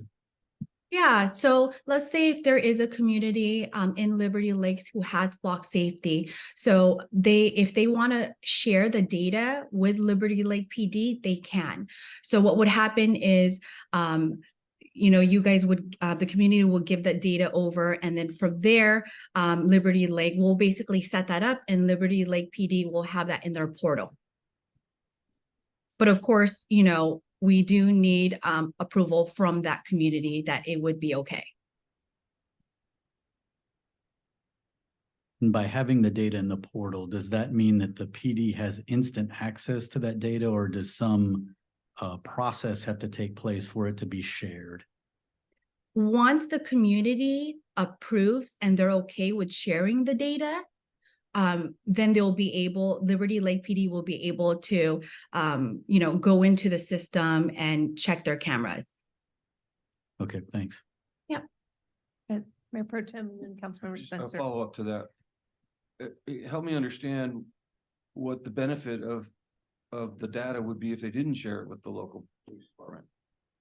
Well, let's say, even if they did not share it with a local police department, they're still able to go in there and download the evidence that they need. So the license plate, and they're able to print that out and give it to their local police officers when a report is created. Thank you. Yep. Councilmember Spencer. Yeah, I had a similar question. So it sounds like there may be HOAs and other organizations that are using this without providing the data to local law enforcement. Yeah, there are some communities, there's only, from what I know of, not many. A lot of the communities that I have worked with, they find it beneficial, and part of the reason why they purchase Flock is because they're able to share it with their local police department. And for the council, we're talking real-time information that the law enforcement agencies are getting versus follow-up information. So I think that's what I think that's the gist of the question here. If you don't share, the information that you're going to give law enforcement is given after a report is taken and contact is made by law enforcement to the complainant. Versus if your cameras are shared, it's similar to our cameras that are shared through other law enforcement agencies right now throughout the country. I can log on to Atlanta for say right now, and I can get real-time information, real-time hits, etc. So I think it's the same with the HOA cameras. We're getting real-time information, real-time alerts. And I want to mention that we do have our crime center that's going to be fully active hopefully soon. And so that information that our communities who partake in this technology get will not only be shared through or to the Liberty Lake Police Department, but also to other agents throughout our county. Councilmember Cardinal. And that's if those communities choose to partake in that program. Thank you. I was just trying to get some clarification. Maybe this is from Sean. We had brought this up a couple of meetings ago where we talked about Councilmember Foyer's idea to have the city provide some of the funding to put these into more HOAs or into HOAs, period. And I think it was the last meeting or 2 meetings ago, someone made the comment that we determined that wasn't a good idea, that if the HOAs wanted to do it, they could do it, but that the city wasn't gonna pay for it. So was there something I missed about why that was the case? And I guess I don't know the answer to that question. Okay. Specifically, no. So I guess the second part of the question is, or maybe Mark knows. Did you, Mark? So the answer to the first part, I Yeah. want to try to anticipate the second part. The answer to the first part is that we wanted to make sure that there was no the cameras that are provided by the city on city streets are fundamentally different than cameras that would be provided to view vehicles coming into private drives or into private parking lots. And so it seems that there, from a strategic perspective and a policy perspective, it makes sense to draw that dividing line between public and private. However, we wanted you to see and hear this information because from a data sharing perspective, Right. It's the same network, regardless of who buys the hardware. We just, like you mentioned at the last meeting, made the recommendation that the city would not be or should not be providing the hardware. Okay, so that leads me to my, I guess, the second part of my question. If we were to say, okay, we want to provide the hardware, can we require then the HOAs to share that with us?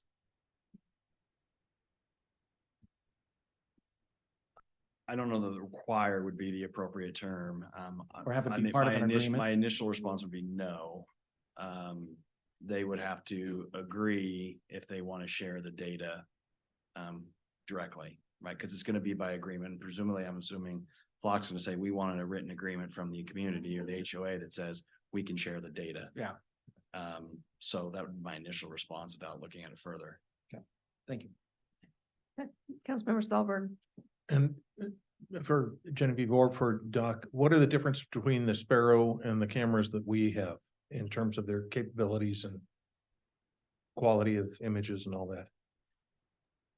So That we have different cameras. yeah, so we have two, I know you guys have cameras at Liberty Lake there more for the law enforcement side. So I work with communities. As far as a camera wise, it is the same, but the portals are different. Doc, can you clarify? Yeah, I'm unsure of that, sir. I can actually look into that, and I can get back with you on that, on the difference, but I understand what she's saying. The portals are different.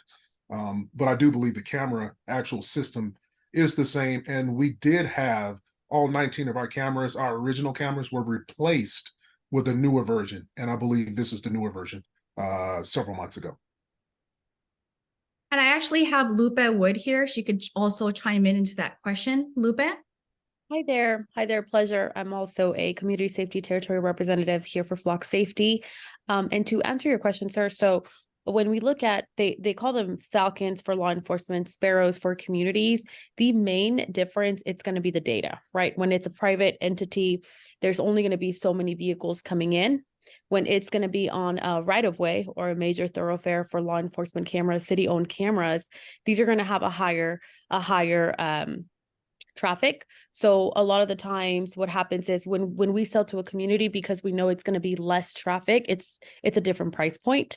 But as far as the actual camera, it's the same technology. It's just a different name. So we have a different name for the community and then a different name for the law enforcement camera. Go back to Mayor Pro Tem and then I just, Councilmember Cargill. I might have missed it. The $2,500 annual includes the camera, all the setup, One-time install fee. Mhm. And the data backup and storage and everything. It's not like we're buying the have to buy the camera and then Then- pay for the subscription. Right. That's not the case. Okay. Okay, back to Councilmember Cargill, unless anybody else who hasn't had a chance to speak wants to go. Mark, can you just clarify for me what you mean, or can you define HOA? And what I'm trying to figure out is if we're talking about a specific neighborhood that we would say, okay, we can't do it there because of, or it's not recommended that we do it there. But I'm thinking of the other HOAs, for instance, Rocky Hill or Meadowwood, where we have one of the major city streets that goes through those HOAs. So are you just coming up with a distinction between the two, or are you saying? No, not intentionally. I think the question was first introduced as an HOA that had private streets. Right. And so certainly if there are homes within neighborhoods that are served by an HOA that are comprised of public streets, that would be something that's public right of way that would be subject to have a camera if the police department deemed that was a location that they needed to have one. So would we have to, let's just say for the sake of argument, we put one on Country Vista. Would we have to go in and then get that HOA's permission since that's a public street? No. Okay. No. Okay. But just to make sure, Chief, would you clarify that, please? I'm sorry, what was the question? One more time. If the Councilman camera was positioned on a public street, but that street happened to be inside of the boundary of an HOA, the department would not need permission from the HOA to collect data. I don't believe so unless there's some extenuating circumstances. Say that we would potentially have to put that on a power pole or something like that, where we had to get permission from the power company, Avista, like we've done with some of the cameras. I don't think so. The distinction would be public property versus private property. Versus private property, yes. Thank you. Okay, I think we can go ahead and proceed, and as staff wants to join back in, we'll get them on there. So, Chief, I see you're back. If there's any other follow-up questions, if you can feed them back to Flock for us, but I think we had everything pretty much covered. Are there any more questions on the Flock question? I just have a comment. Sure, go ahead. I thought the intent of the agenda item was a presentation. So I would request that we add follow-up discussion regarding the flock camera use with HOAs at a upcoming council meeting. Sure. Kelsey, can you put that on our upcoming agenda? Great. All right, thank you. Okay, so without further ado, we can move into the proclamation for Fire Prevention Week. So before Kelsey, before you start that, Kelsey, so the request is, so we've got the proclamation up for approval tonight. They're actually having a ceremony on October 5th at 10 a.m. at Station 8. They want to, the intent is to kind of have all the mayors and city council together to sign it. Unfortunately, I will be on a plane back from New York State. So I'm wondering if somebody might be able to go in my place. I can go ahead and sign it tonight. But if somebody on council would be willing to represent. I've the got it on city. my calendar. You do? Thanks, Jen. Appreciate it. And anybody else is invited too. I think Kelsey got the information out earlier today. So thanks. I'll go ahead and sign it, Jen.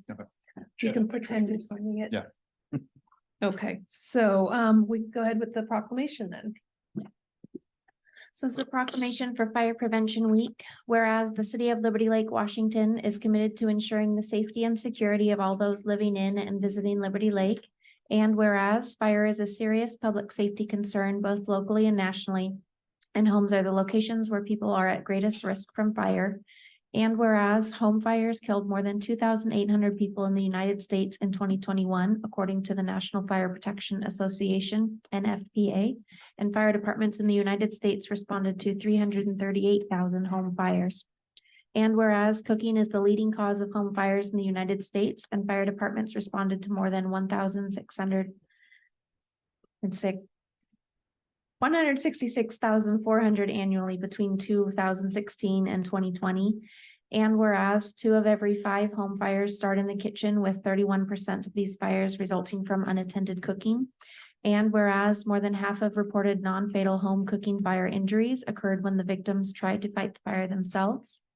And whereas children under 5 face a higher risk of non-fire burns associated with cooking than being burned in a cooking fire. And whereas Liberty Lake residents should turn pot handles towards the back of the stove, always keep a lid nearby when cooking, keep a 3-foot kid-free zone around the stove, oven, and other things that could get hot, watch what they heat, and set a timer to remind them they are cooking. And whereas Liberty Lake residents who have planned and practiced a home fire escape plan are more prepared and will therefore be more likely to survive a fire. And whereas working smoke alarms cut the risk of dying in reported home fires almost in half.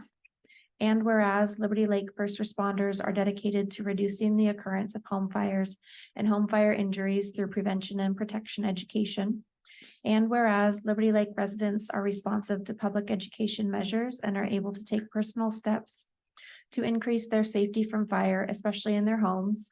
And whereas the 2023 Fire Prevention Week theme, Cooking Safety Starts With You, Pay Attention to Fire Prevention, effectively serves to remind us to stay alert and use caution when cooking to reduce the risk of kitchen fires. All right, so do we have a motion to approve this proclamation? So Move to support. Motion by Councilmember Dunn, Second. second by Mayor Pro Tem. Any discussion or questions? All right, not hearing any. All in favor of approving the proclamation for Fire Prevention Week, please say aye. Aye. All right, any opposed? All right, motion passes 7-0. Therefore, be it resolved that the week of October 8th through 14th, 2023 be designated as Fire Prevention Week throughout this city. And I urge all the people of Liberty Lake to check their kitchens for fire hazards and use safe cooking practices during Fire Prevention Week 2023, and to support the many public safety activities and efforts of the Spokane Valley Fire Department serving the residents of Liberty Lake. Okay, and we'll get you a signed copy, Jen, we'll take with you. Thanks, everybody. We appreciate that. Okay, on to reports and inquiries. First, we have City Council. Anybody have some reports? Councilmember Sahlberg. Just a huge thanks to everybody that was involved, and we're not going to take the time that we did on the bridge, but Kramer Overpass is a more than a symbolic connection between the north and south side. It's a huge benefit to us, and especially with regard to, as Chief Soto said, the response time there, but even coming to the city council meeting, it's shorter. So thanks for everybody for coming and for all the work that was done from back before, Mark and Lisa and staff and everybody to get her done. Yep. It was a great, great event and just the right amount of bikes and golf carts to make it a good time. So thanks for everybody for coming. Anybody else, council? No? All right, so I will jump into my mayor's report. I will start it off with the congratulations to Mr. Tom Solberg. I got the stink eye for achieving his advanced certificate of municipal leadership from AWC. So congratulations. Thanks for your hard work. And I know you don't like all the accolades, so we didn't pursue having Dina Dawson, the CEO, log in and present it online. So Right along. thank you for your commitment. Okay, wow. Again, winter, fall, big seasons for meetings, so I will try to blow through some of these things. GSI Board of Directors meeting, nothing big to report there. Councilmember Dunn and I did attend the Council of Governments meeting a couple Fridays ago, as well as the kickoff of the fair. The major topics were Measure 1 from the county with regards to their 0.2% sales tax increase for public safety and the homeless discussions that we have going on. I don't know, David, if you've posted it yet or not, but there is a presentation we're going to get up on the website and on Facebook with some information about Measure 1. I ended up hearing the presentation 4 times over the span of about 5 days. The best was actually at there was a special Measure 1 briefing for GSI, Visit Spokane, Valley Chamber, Sports Commission, County. There were a whole bunch of different entities there. And I think Mark was trying to follow up with Mary Cooney to see if that she could do a presentation to the council on it as well. Have you heard back? She is out of town on the 3rd, but they are going to have someone here to make the presentation. I'm still working to find exactly who that's going to be, but yes, someone will be here.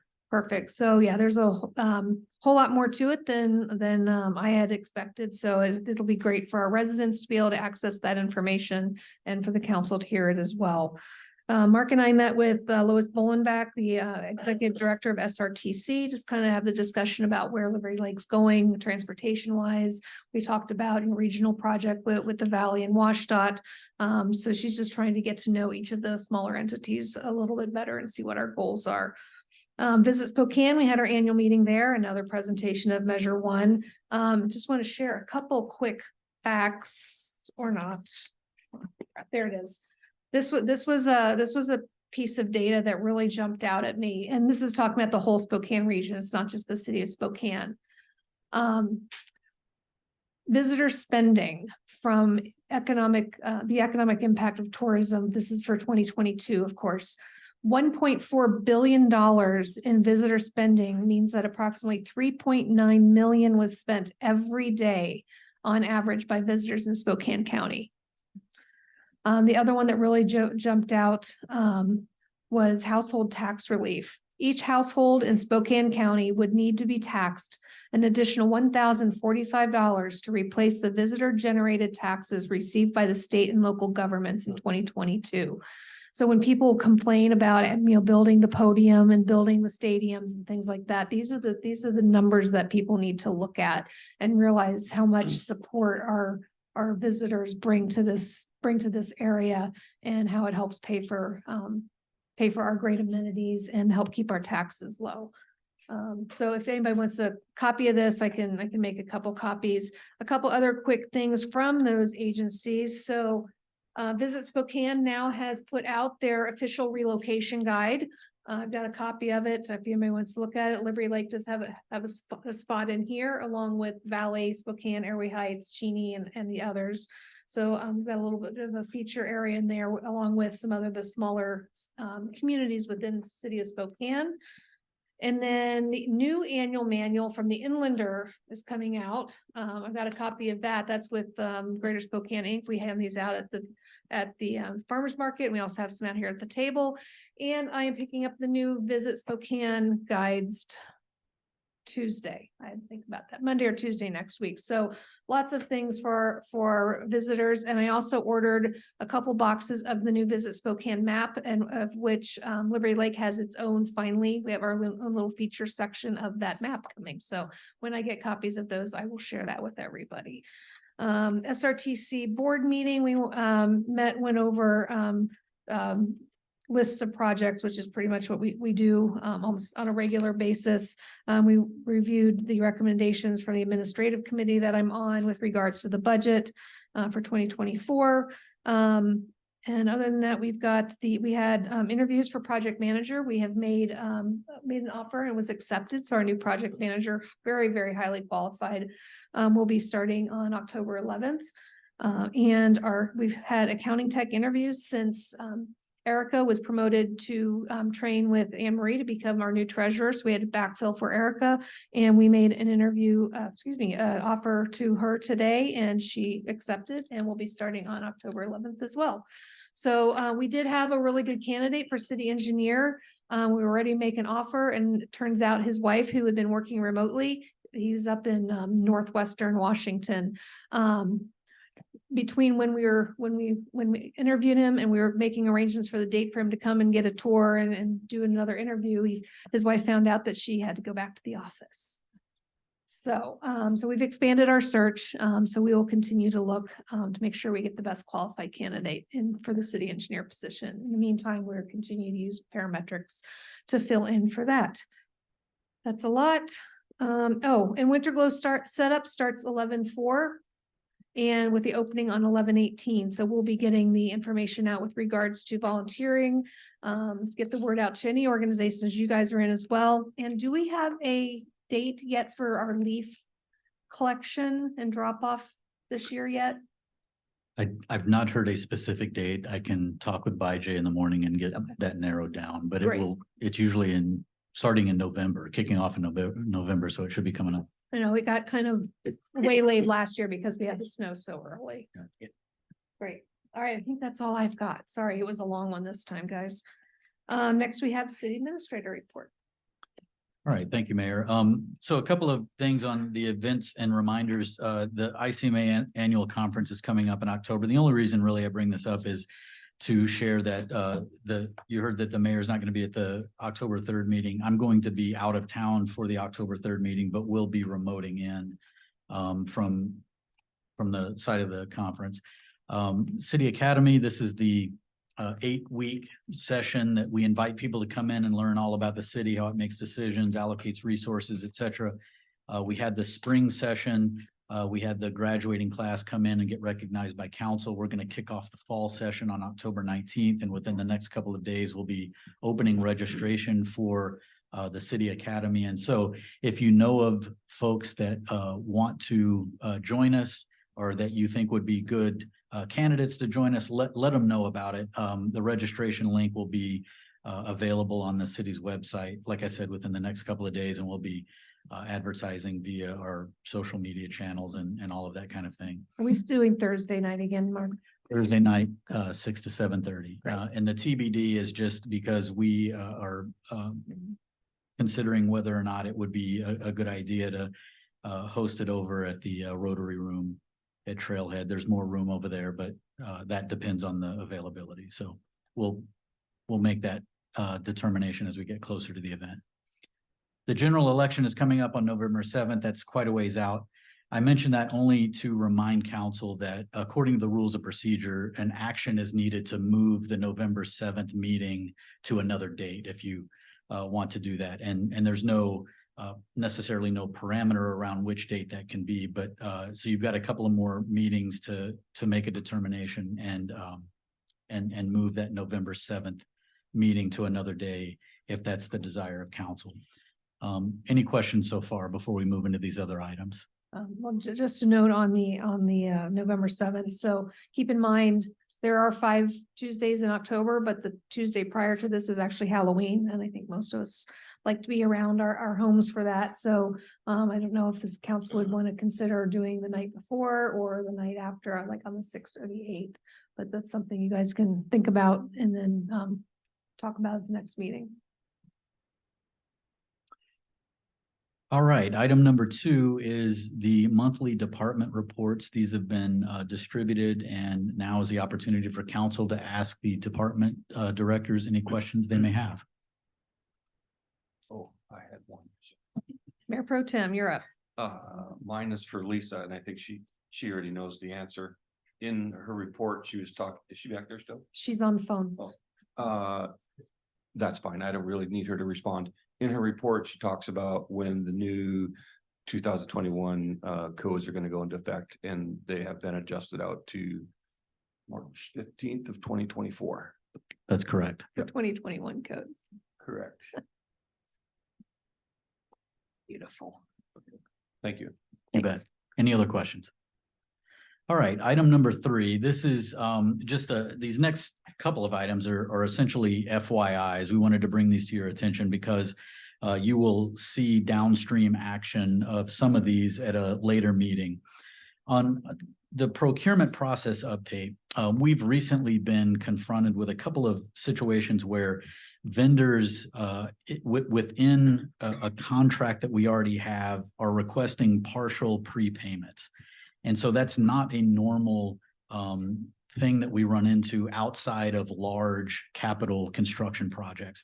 And so we wanted to bring this to your attention primarily because you will see 2 of the items in the voucher list later in this agenda. And those are item 5445 Eckert netting for $271,000 and 5470 Rymar Inc. for $26,200. And these are the poles and nettings project at the golf course and the window replacement project at the library and police department. And this is just something that we may end up facing more of in the future, but these 2 came up. And so we wanted to let council know and give you an opportunity to ask any questions, and Kyle can elaborate if we need to do that as well.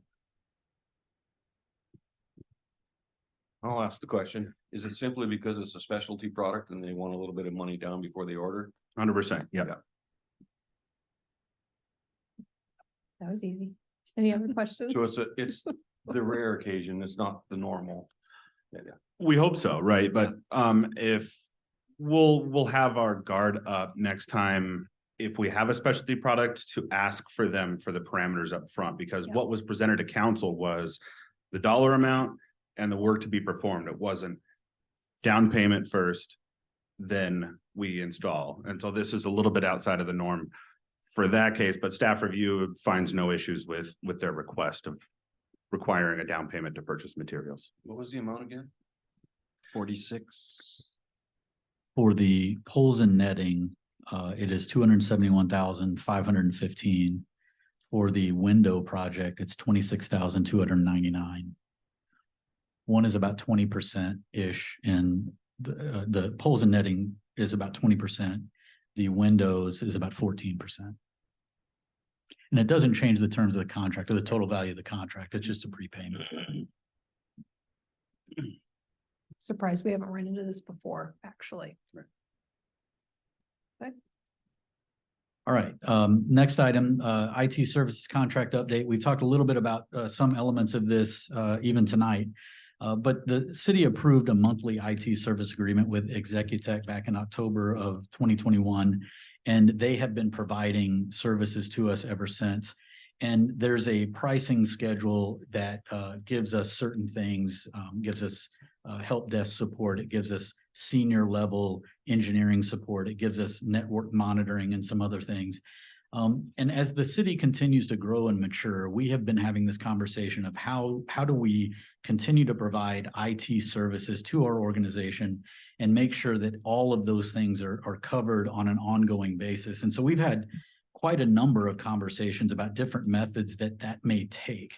And so as Kyle mentioned earlier tonight, as everybody knows, our IT technician has moved on to the county. And so that this gives us an opportunity to step back, look at what the true needs are, and still understanding that there's an immediate need that we've got to cover. And so what we're going to do is to bring Executech in on October the 3rd and give you a presentation of a proposal that it's made to us that will allow us to continue to cover our needs and consolidate some costs so that you get a true picture of what a annual agreement would look like, what services we would be getting, what needs we would be meeting, and for what cost. And then the plan then after October 3rd would be to bring the action item back on the next I guess that would be the 17th of October for council to take action on. Kyle, any other detail you'd like to add to that? No, we just wanted an FYI to council that we will have the proposal on the October 3rd and we'll run through those scenarios with you and then yeah, ask for any additional review and approval on the 17th. Yeah, at a high level preview, what this does, is it gives us a team of people of 3, I think, for our day-to-day on-site that will rotate, each person bringing a different set of skills with them, as well as a pool of hours per month for CTO level activity, advice, direction to try to fix some of the things that we've still been struggling with. So, and the way it came out, we're talking about the same amount of money, but these individuals that we'd be dealing with, what we don't have as an expense on the city side is, we don't have to provide the additional training that we would for a direct individual. They go through their own training with Executech, and they keep their knowledge base up to speed and up to date, because things in that world change so fast.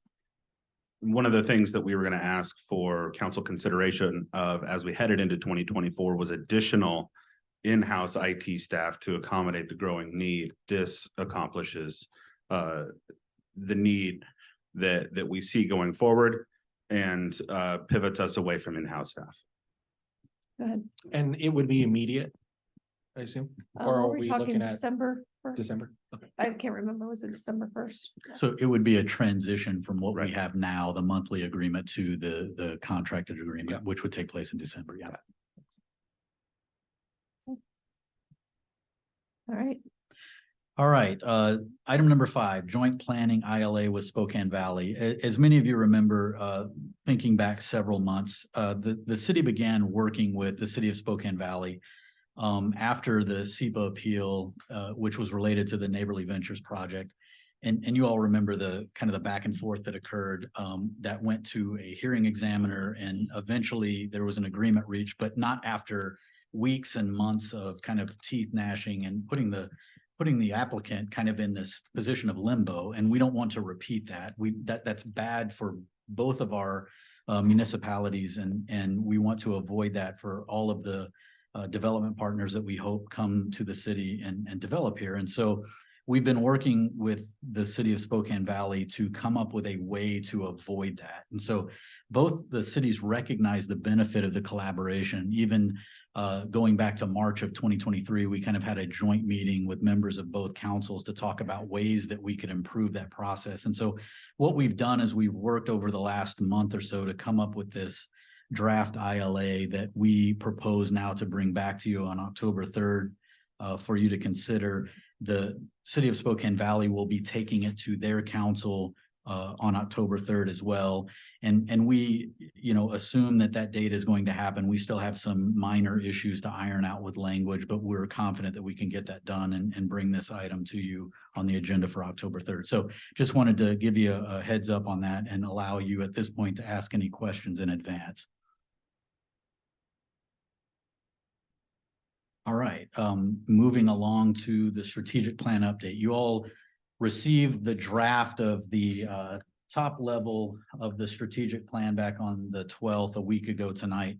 And so really what I want to do tonight is to find out if you have any things that we need to edit there, if you're comfortable with those items. And primarily we're talking value, vision, and the strategic priorities, along with the descriptions that were included.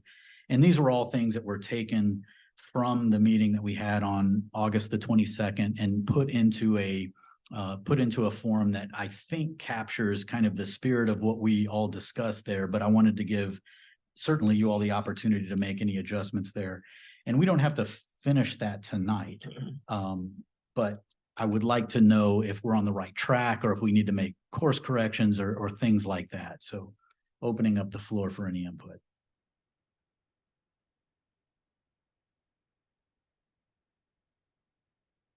Go ahead, Councilor Solver. So it was an excellent draft. I love that it's brief and it was very concise.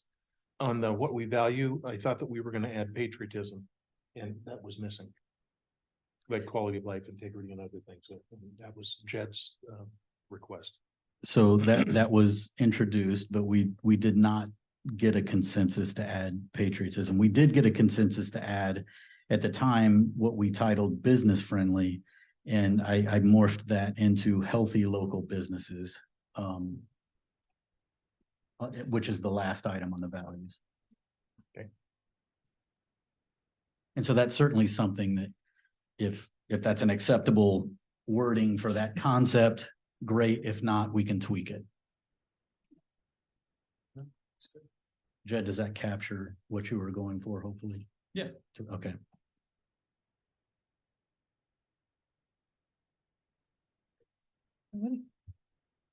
All right, so the next steps are we are going to put this into a final draft form, and staff needs now to come up with that first actionable piece of this, right? That annual plan that implements this.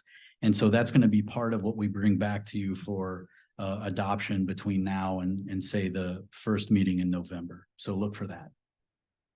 Thank you all. I appreciate it. Thanks. All right.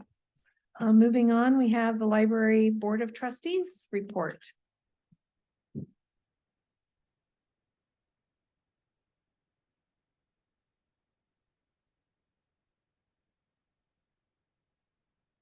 Good evening, Mayor and Council. Michaela and myself, Teresa, will be presenting the presentation for tonight. We have a shared version. Teresa, can you get a little closer to the Oh, mic? sorry. Yeah. Do we have a shared version that we can project? Here it is. Okay, perfect. So this quarterly report is really encompassing the summer, everything that we've done, summer programming and then future events. Next slide, please. So you'll see the comparison on the chart here that we have for just the data that we've had for last year and this year in terms of checkouts. The ones that I want to highlight here are Libby, which is our e-reader digital books program. That's up about 2,000 from last year. Visitors is up 3,000 and room reservations is up 70%. I know, I talked to Michaela about that. She said they have a lot of HOA meetings in there and then people who work from home. And this information is from June 1st to August 31st. Are there any questions about this piece? Okay, next slide, please. This one is highlighting our summer reading program. So this is the finisher's wall and the pictures there, but I was talking to Michaela and it actually expands further than just those two stacks. If you see on the chart, we have comparisons from last year's program to this year's summer reading program. One of the biggest areas, we had a 20% increase in participation for kids age 6 to 12. And a big part of that is our Children's Associate, Erin, went out to 2 middle schools and 4 elementary schools in CVSD, so Central Valley School District, to really promote the program. And we had large participation in comparison to the year before. Next slide.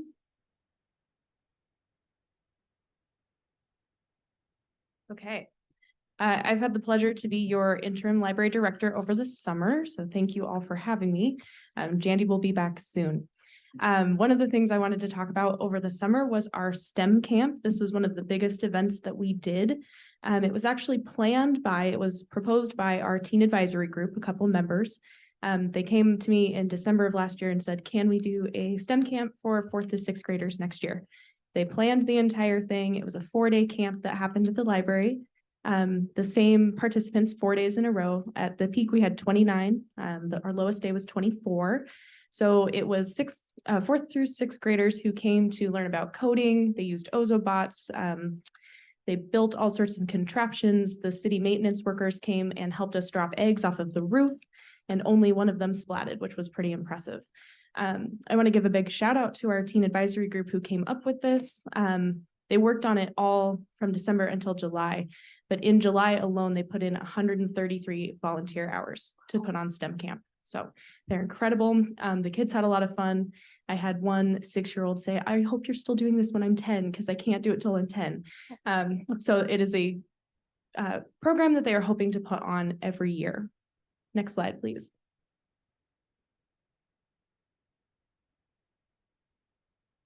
We also wanted to talk about some of the services that we have reaching all members of our community. So starting at the youngest ones, we have story time Monday through Thursday every week at 10:30. We also do a 1,000 books before kindergarten program. That's always going on, but in September, we'll have a one-time event that we do every year where we invite parents with young children to come in, get free books, learn about literacy activities. So please, if you have young kids and you're interested in doing that, sign up now. It'll be September 29th. For the school age kids, we do a Lego club bi-monthly. And last month, they made friendship frogs and took them across the street to the Guardian Angel homes and shared them with seniors over there. For our teens, a lot of their involvement is through volunteer hours. Many of them need it for NHS or Key Club or the different clubs they're involved with at school, but a lot of them have put in over and above that 10 hours that they need to volunteer. Most of them have put in about 20 hours minimum in the last year. We also had a luau program this summer geared towards teens. So Northwest Hula came in and did an educational hula. They did the traditional dance and presented costuming to teens. For adults, we have a monthly craft night. You learn new skills, you meet new people. We've also several times this year had the Alzheimer's Association come in and do presentations for caregivers. And then lastly, this year we worked with Guardian Angel to start getting librarians into the Guardian Angel homes. So once a month, we send one of our staff members over to do a pop-up event at Guardian Angel. All right, next slide. So what you're seeing, what you're seeing in front of you is an org chart at our, I want to say July board meeting. We just wanted to know what the hierarchy was and who was in each position. So listed here is, Jandy, our director, and her roles, Michaela, the librarian, our associate Aaron, the technicians, and Chelsea is a sub on that list. And then the clerks who also work within the library, Lynn and Carol are also substitutes, but that just lists their job functions and who's in that role. We thought it would be pertinent to share with you all. Are there any questions? The next slide. Oh, Councilmember Van Orman. Just in what you had sent out to us for August, you just had on there Free Gallon discontinued from 2022. Didn't know what that was. Is that? Freegal is a magazine. No, it's the music one. Sorry. Freegal is the music database that we used to share with CIN. CIN decided there was not enough use, so they've stopped using it. I just have it on there because it's been on the reports. So as soon as we reach a year of no Freegal, I'll take it off of there. Okay, thank you. Next slide, please. So as you know, we've been reviewing all of the policies within the library just to make sure that they're up to date. And the one that we recently did over the summer was the computer, internet, and wireless device policy update. Previously, it was titled just computer and internet. And I believe, I can't remember if it was Councilman Cargill that mentioned maybe adding in the Wi-Fi because we do have those jetpacks that we run down. So we did update the title for that. We also added in reasonable steps for protection, such as firewall, malware, and antivirus software. We added notices that loan devices are not subject to internet content filters when not connected to the library Wi-Fi. We replaced verbiage for prohibited activity. It used to say viewing adult content, but we went ahead and included the RCW 968 description, so it's actually a full paragraph. And then right now, we're currently working on our customer service policy. Are there any questions to those updates? No? Okay. Next slide, please. And lastly, we just wanted to give you a little bit of an update on Friends of the Library. This year, they have raised over $2,600 during the June book sale. They also do a November book sale, so that'll be coming up, I think, the 17th and 18th. They also netted over $7,500 during their July soiree, so incredibly successful this year. Hoping to do it bigger and better next year as well. All that money comes back to the library in form of programming. They recently received a $750 donation from the Rotary Club to get a new Storytime rug for the library.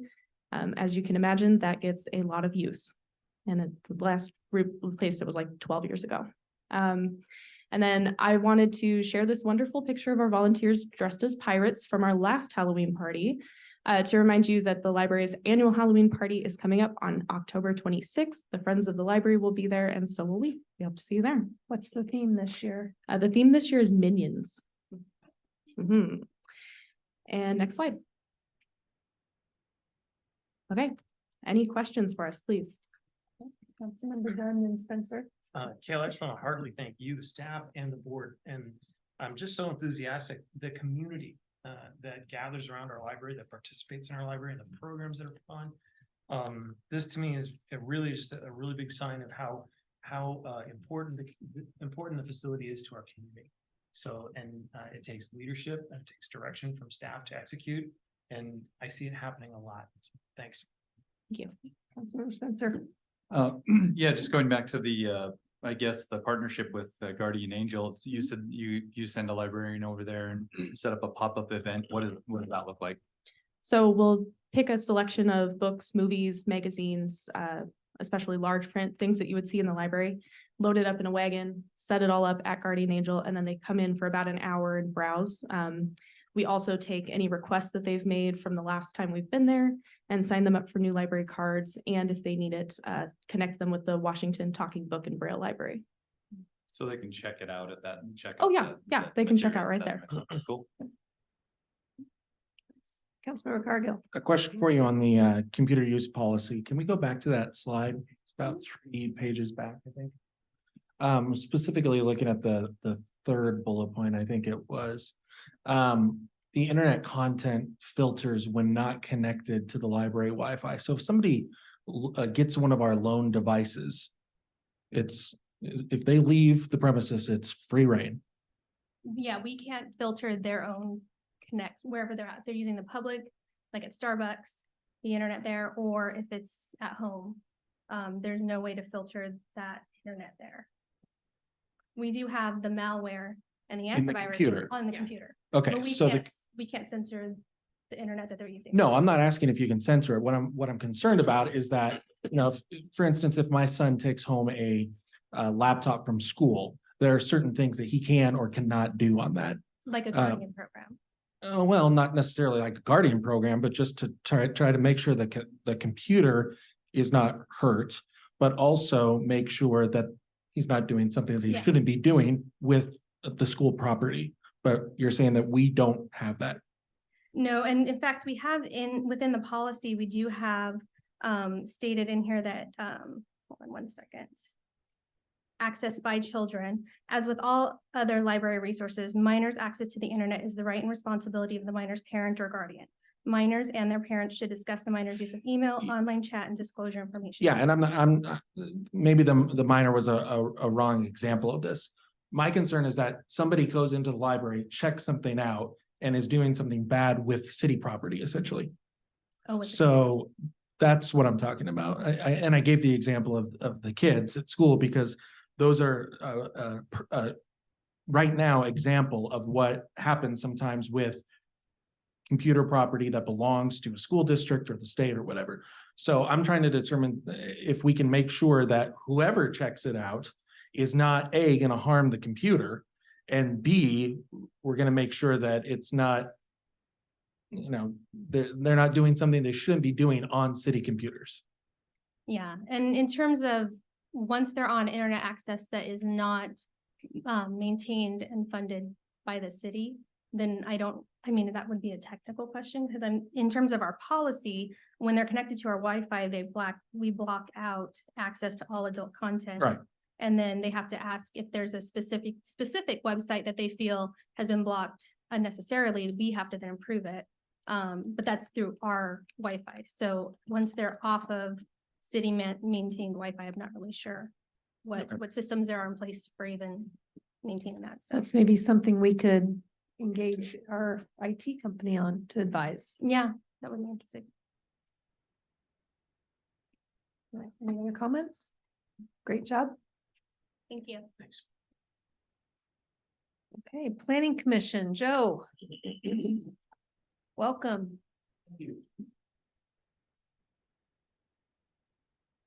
Good Good evening. Thank you, Mayor and Council. Thanks for the opportunity to update you a little bit on what we're doing with the Planning Commission.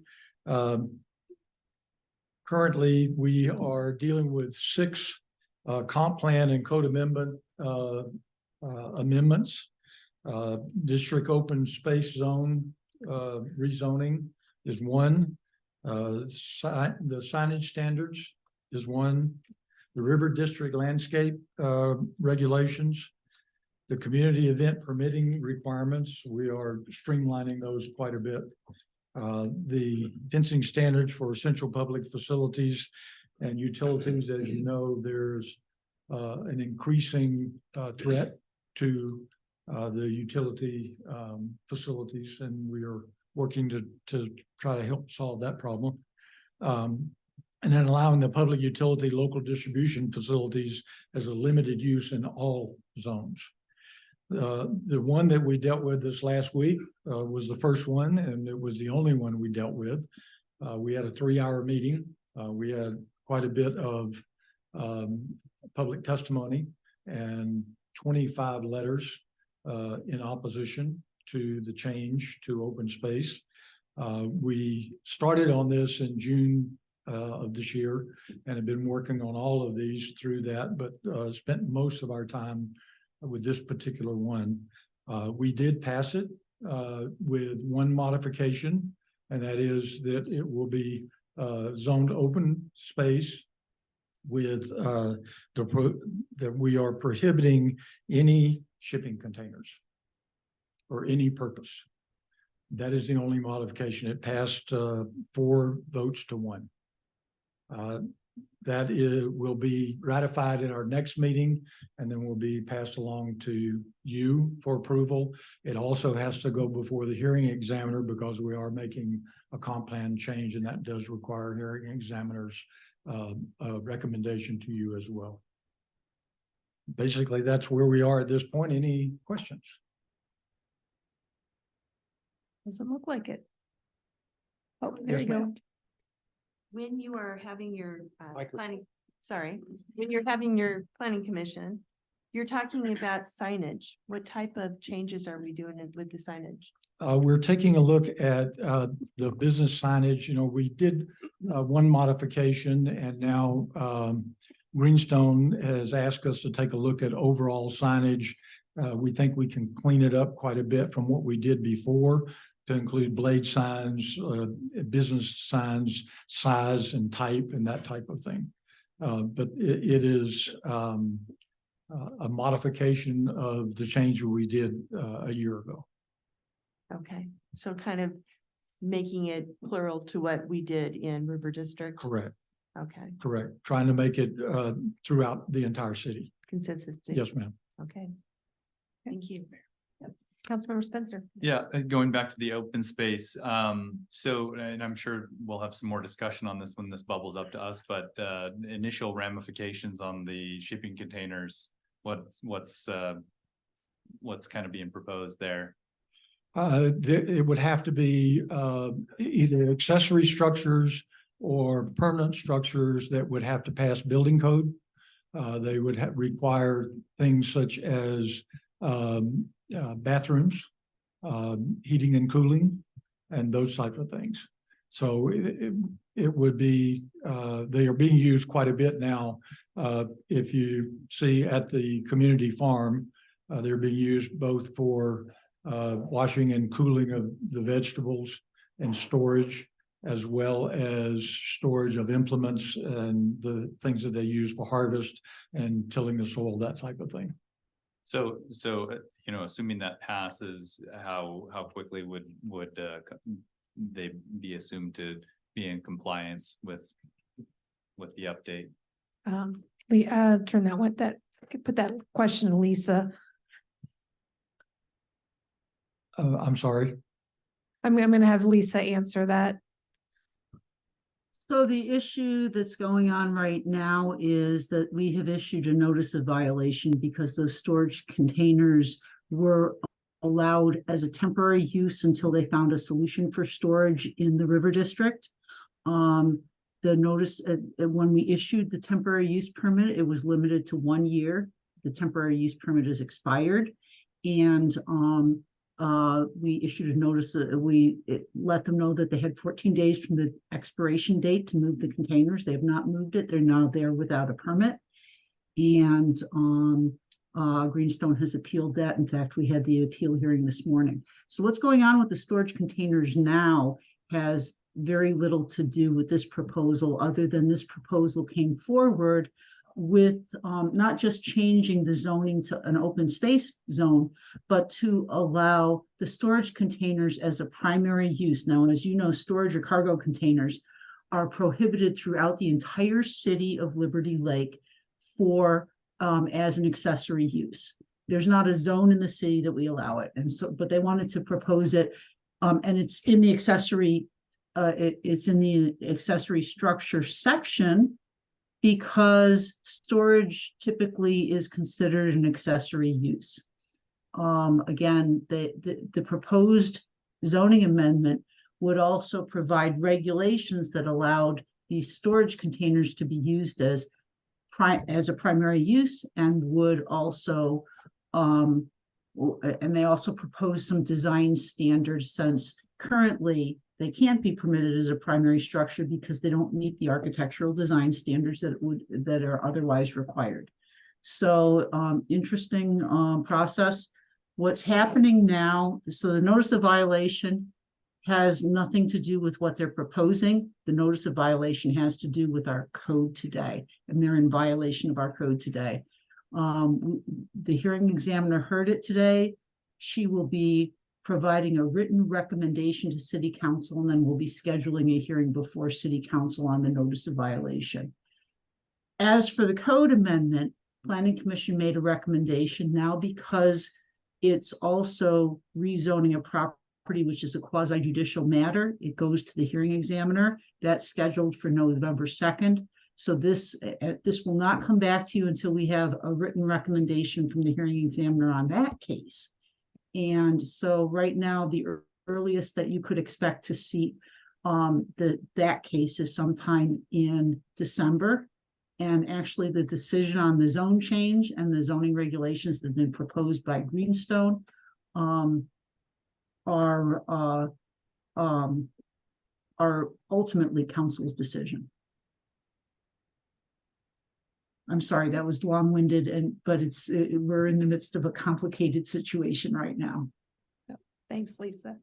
Yeah, it's a very complex and complicated situation, and there are people on both sides of the issue that are pretty vocal about their positions. Good to see the community involved. Yes. All right. Any other questions? Doesn't look like it. Thanks, Joe. Thank you. Appreciate it. Thanks, Joe. All right. Next up is Salary Commission.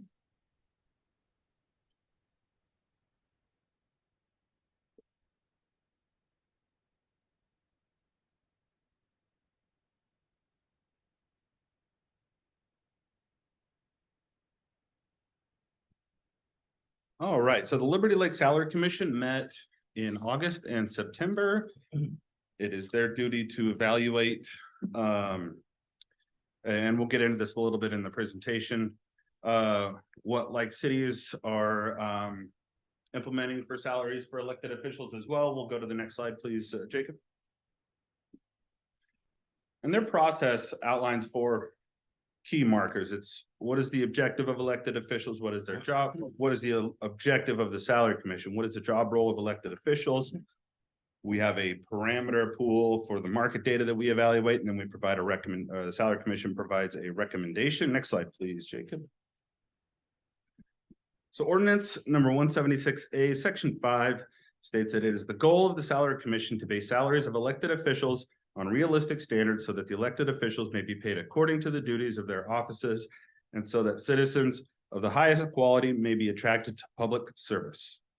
Philosophy goes on to state that it is the philosophy of the Salary Commission to attract top candidates and pay fair compensation for work in compliance with statutory requirements.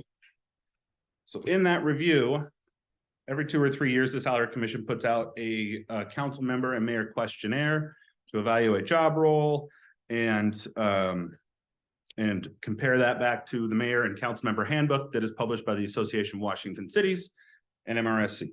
Next slide, please, Jacob. So the market data that the Salary Commission has put the parameters on the survey is Washington State Cities and Towns. Job title is mayor and council member. And the data is based on comparison of like jobs, not professional jobs or hourly rates. The parameters that the Salary Commission has put in place to evaluate this data is a population between 10,000 and 30,000. The form of government must be mayor council, strong mayor emphasis. We removed data for mayor roles that were full-time or benefits eligible. And we aged the data to reflect January 1st of 2024. And we remove statistical outliers, a couple of those. So we aged the data because in certain municipalities that don't have salary commissions, you may not see an increase for 10 years because it is a very cumbersome thing for council to review their own salaries. So it is a thing that gets kind of lost in the fold. That was the impetus behind creating a salary commission. It takes it out of the elected officials' hands. So you have an independent third-party review of job duties and salaries. And some of the things that the Salary Commission noticed was there was one statistical outlier that they chose to remove, and that was West Richland.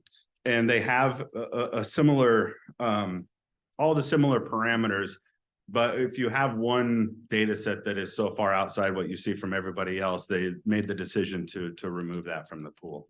Next slide, please, Jacob. So after their meetings and their public hearing that was held earlier this month, the market data results are as follows.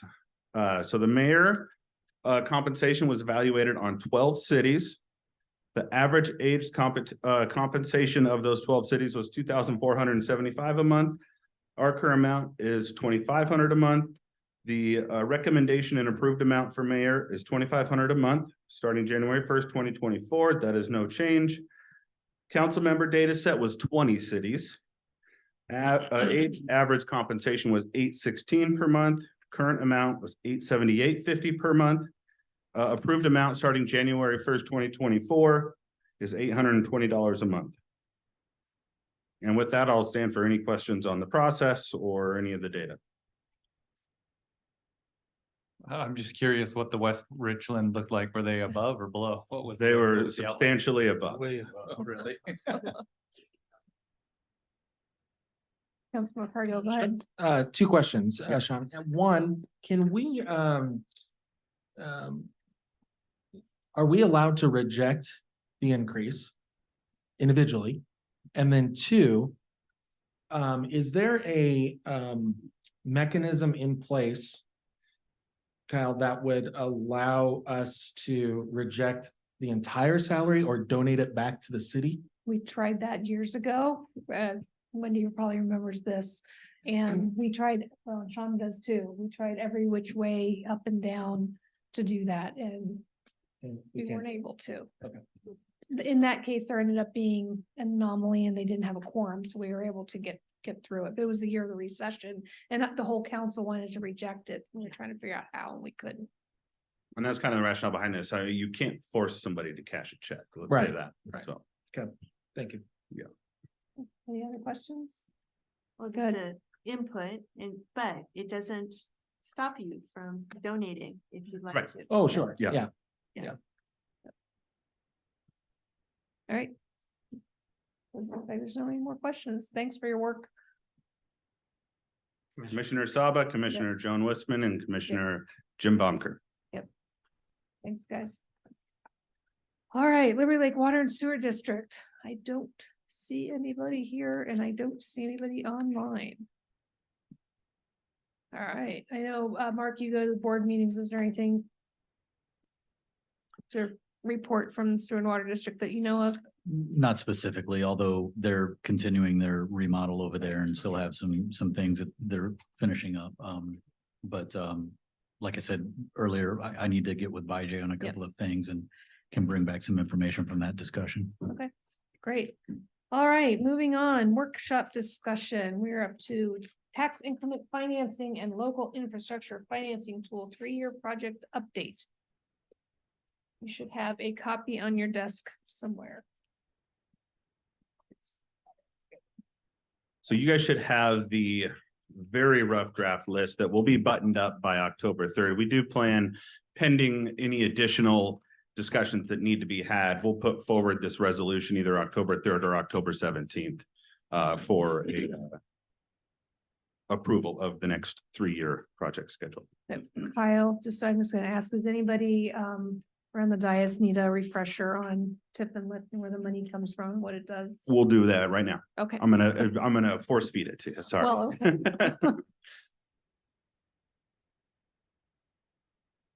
It'll be very brief though. Great, thanks, Jacob. Next slide, please. So brief overview of the TIF and LIF system, how they interact, and project schedule.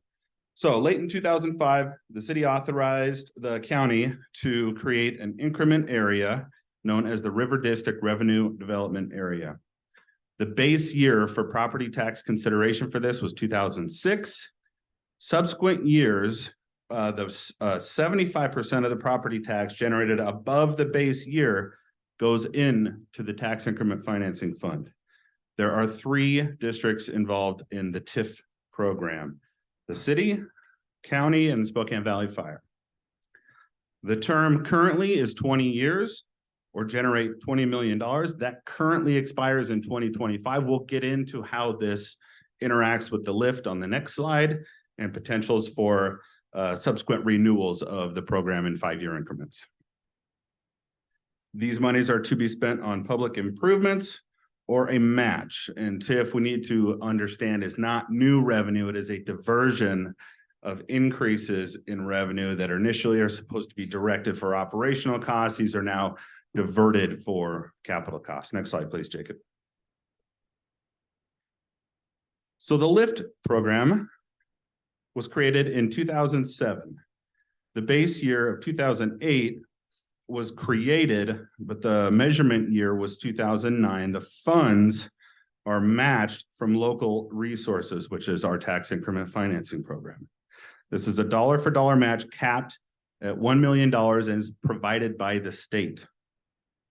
For an example of how these funds are generated and collected, in 2017, the TIF generated $730,000, which means the city needed to match, and that's an incorrect number. It's up to $1 million from city resources to get to $1 million. For example, in 2022, the TIF generated $1.08 million, which means the city did not need to provide a match to the LIFT fund. So the LIFT amount is $1 million regardless of what the TIF is, but the TIF is matching funds. So we use, essentially the city collected $410,000 and diverted funds to the LIFT and can use that towards $2.1 million of infrastructure improvements. Term for the LIFT is 25 years, which expires in 2034. Our subsequent, or our previous slide was the TIF expiring in 2025. It would be beneficial, by my recommendation, to extend the TIF to match the sunset of the LIFT to continue to maximize these dollars in this program. Similar public improvements projects. The LIFT is more geared toward economic development. Those funds from the state or from the Community Economic Revitalization Board, and we submit an annual report to them every year identifying sales tax and economic improvements in the area. Next slide, please, Jacob. So this, and it's hard to see, but you have a copy of this. This is the increment area as defined by the original master plan. And so you can see the red area is the boundaries. It goes as north as the corner of Harvard and Euclid.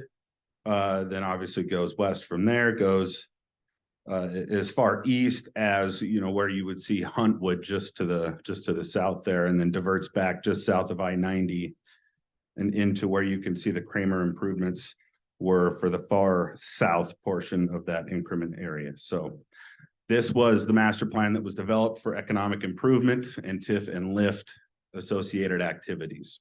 Next slide, please, Jacob. Current balance in the TIF and lift is $13.5 million. The proposed resolution today identifies $18.75 million through 2026, understanding that we do replenish at a rate of 2.1 million a year.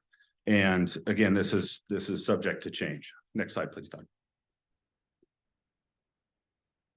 So the current public improvements that we are proposing tonight for further discussion and any questions that you might have are the inclusion of substantially completed projects that were included in the previous iteration. Kramer Overpass is one of them. Mission Avenue, we're working towards a resolution and completion on, and then Cataldo punch through from Western States is currently underway as well. With that, on this 3-year cycle, the one for city consideration for reimbursement is Orchard Park Storage.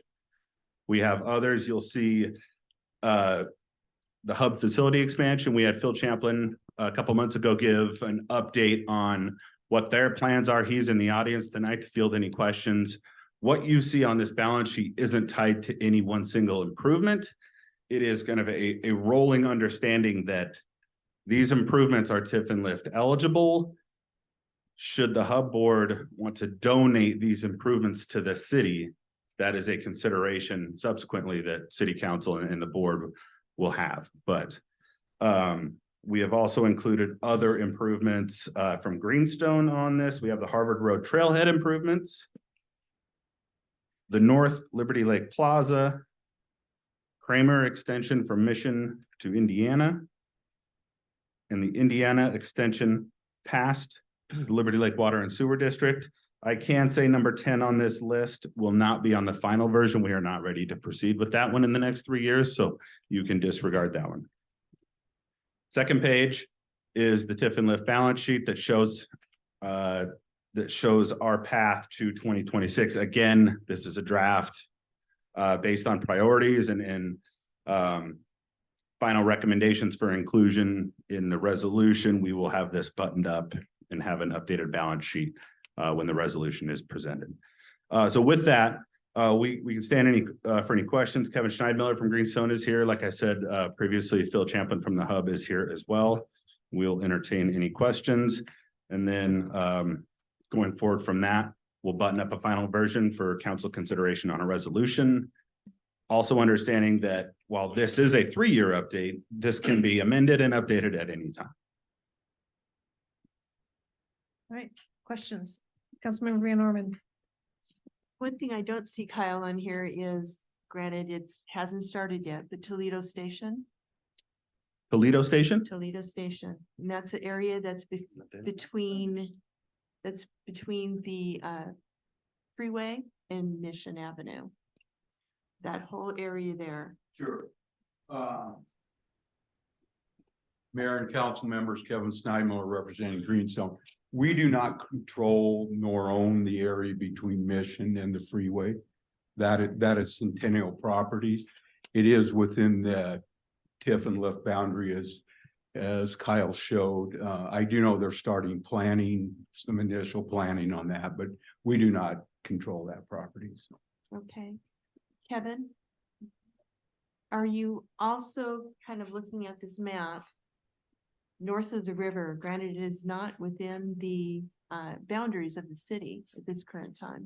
That's correct. And that's why Kyle and I talked before the meeting, and he and I met a few times through this process over the last couple of months, and that just kind of got missed. You're correct. It's not currently in the city. It's part of the lift and TIF boundary. If the city was ever to determine to expand the boundary, then there's a possibility that that's eligible. If you were to ask me, my guess that with 2034 being the end of sunset of the lift and TIF, likely it's not going to happen in that time frame. So, okay, thank you. Thank you. Anybody else have any questions? Mayor Pro Tem. Thank you. Kyle, I thought you said that TIF was set to expire in 25? Correct, yep. So help me understand who's the authority to continue it or not? The city would initiate that next year, and then we would pass along our approval to both Spokane Valley Fire and the county. So ultimately, they would have the final say. I think it would be a joint approval among the three to continue. And then if you get into a decision where one of them wants to drop out, the discussion would turn legal at that point. And do we continue with two partners? To what extent that's possible, I don't have the answer to that. So when do we need to start that discussion? Next year. So at the December 31st of 2025 is the expiration. And so I was intending to put those talks out next year. Perfect. One other question, if I can. Yeah. So just so if there's not a misunderstanding of how the funds can be used. I understand with LIFT, it's matching funds usually used by TIF. In our instance, is that? Yeah, so they work, in concert with each other. But I also want to, like it identify that we also can do matching funds from the general fund. Absolutely. Oh, yes. To your point, absolutely. We can divert additional funds to this program if we choose to. And I assume any of these projects by others are approached the same way. Yeah, I would say so. Yeah. So the city wouldn't be the pass through to that. They would then deal directly with the county on The that. process is the same, whether it's us or it's by others. Correct. Perfect. Thank you. Any other questions? And Councilmember Van Orman, just to expand on yours, the Centennial property is on the 2034 build out. We haven't heard an official start time on that. So, Okay. So, I yeah. was just seeing in the papers that they've got Toledo Station. Yeah. Gotcha. That they're, okay. All right, Councilmember Spencer. And to tack onto that, is there talk of connecting Harvest Parkway with Cataldo? Mission to Cataldo, right? Yeah, mission to Cataldo. Councilman, no, that will not be the case because with the sale of the property to Western States, the southern leg of Harvest Parkway was vacated. So it's all private property from where Harvest Parkway terminates at the western boundary, kind of by the junior high there. I see Lisa unmuted herself. Lisa, did you want to weigh in on that project? Yes, if I may, please. So yes, we are in discussions with Centennial Properties regarding that. Currently, they were waiting for the completion of Kramer Parkway and some traffic negotiations with Spokane Valley and WashDOT. But bottom line is that is Cataldo Phase 2 that you see on the capital facilities plan. And we are acknowledging that it is a potential to see that Cataldo Phase 2 happening. Frankly, the lag time between the actual construction of the project and the submittal for TIF lift reimbursement is generally about a year. Projects have to be closed out and there's paperwork that has to be completed. So that probably is on the outer edge of the 3-year window, but it is a potential. All right, thanks, Lisa. Mayor Pro Thank Tem. you. Since we're on that side of the road, we haven't heard anything on the armory for quite some time. So I know there are differently funded mechanisms, Yeah. I would assume, because Yeah. it's a state Yeah. project. Do they participate in any of this if they're a state project? Good, quite well. It would be state money going into it. That's the potential readiness center there to the east of Kramer before you get to George Gate. I don't think that. I don't think It's been that's a long in time the to look at documents, but I don't think that that's contemplated within it because the intent behind it is for local That's my point. financing. Right, So that's the reason for my question. my belief would the answer to that at this point would be no, because of what the intent behind the increment financing is for local jurisdictions. Thank you. And that is hopefully taking the next step. All right, anybody else? All right, thanks much. Appreciate it. Thanks for your help on this and work on this, Kevin. Okay, general business consent agenda. Yeah. Ready? Go Make for a it. motion to approve general business consent agenda items 10A, B, C, and D. Second. Okay, second by Councilmember Solberg. Any questions, discussions? Not hearing any. All in favor of approving the general business consent agenda, including items A, B, C, and D, please say aye. Aye. Any opposed? All right, motion passes 7-0. Consent agenda is approved. General business action items, we have none. Number 12, council comments. Anything additional besides future workshops? Councilmember Solberg. I've just got one comment. We were all given a thank you to Mark and Kelsey for forwarding this to us.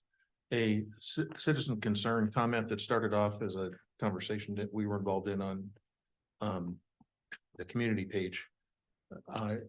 Can anybody weigh in on this? We had a similar issue raised, and maybe Jen can talk to it, because we had accusations of a slide being all this, and now we have this. And is this something that we're working on, or is there any substance to this issue? Because obviously safety of kids in these parks is paramount. Jen just joined us. I think she looks frozen. Okay, I thought you were frozen for a second. Not frozen, unfrozen. So, yeah, it's a daily maintenance issue to keep the chips fluffed and stocked and make sure the stickers are on, each piece of equipment on the circuit courses. I followed up with my staff today. They're going to continue to make it a priority. I know I read all the 104 comments on Facebook. And it was probably about a 50-50 split. Do we remove the circuit course? Do we not? And, I'll say that in 2025, that Pavilion Playground is slated for a renovation and update, which hasn't been done since 1994, and it will be due. I will also say that risk management has gone through that whole playground, circuit course, splash pad area on a yearly basis and signed off on its safety. I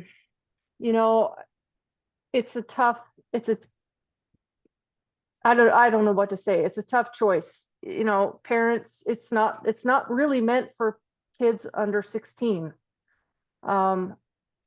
However, it was put there with the mindset that parents could work out while they were watching their children on the playground. And that's why it was put there. That's why the Rocky Hill Circuit Course was put right next to the playground. Same idea. So the parents could work out while they're watching their children on the playground. Can it be relocated? Yes, it can be. So that can be a discussion that we can have at a later time when we go to renovate the Pavilion Park Playground.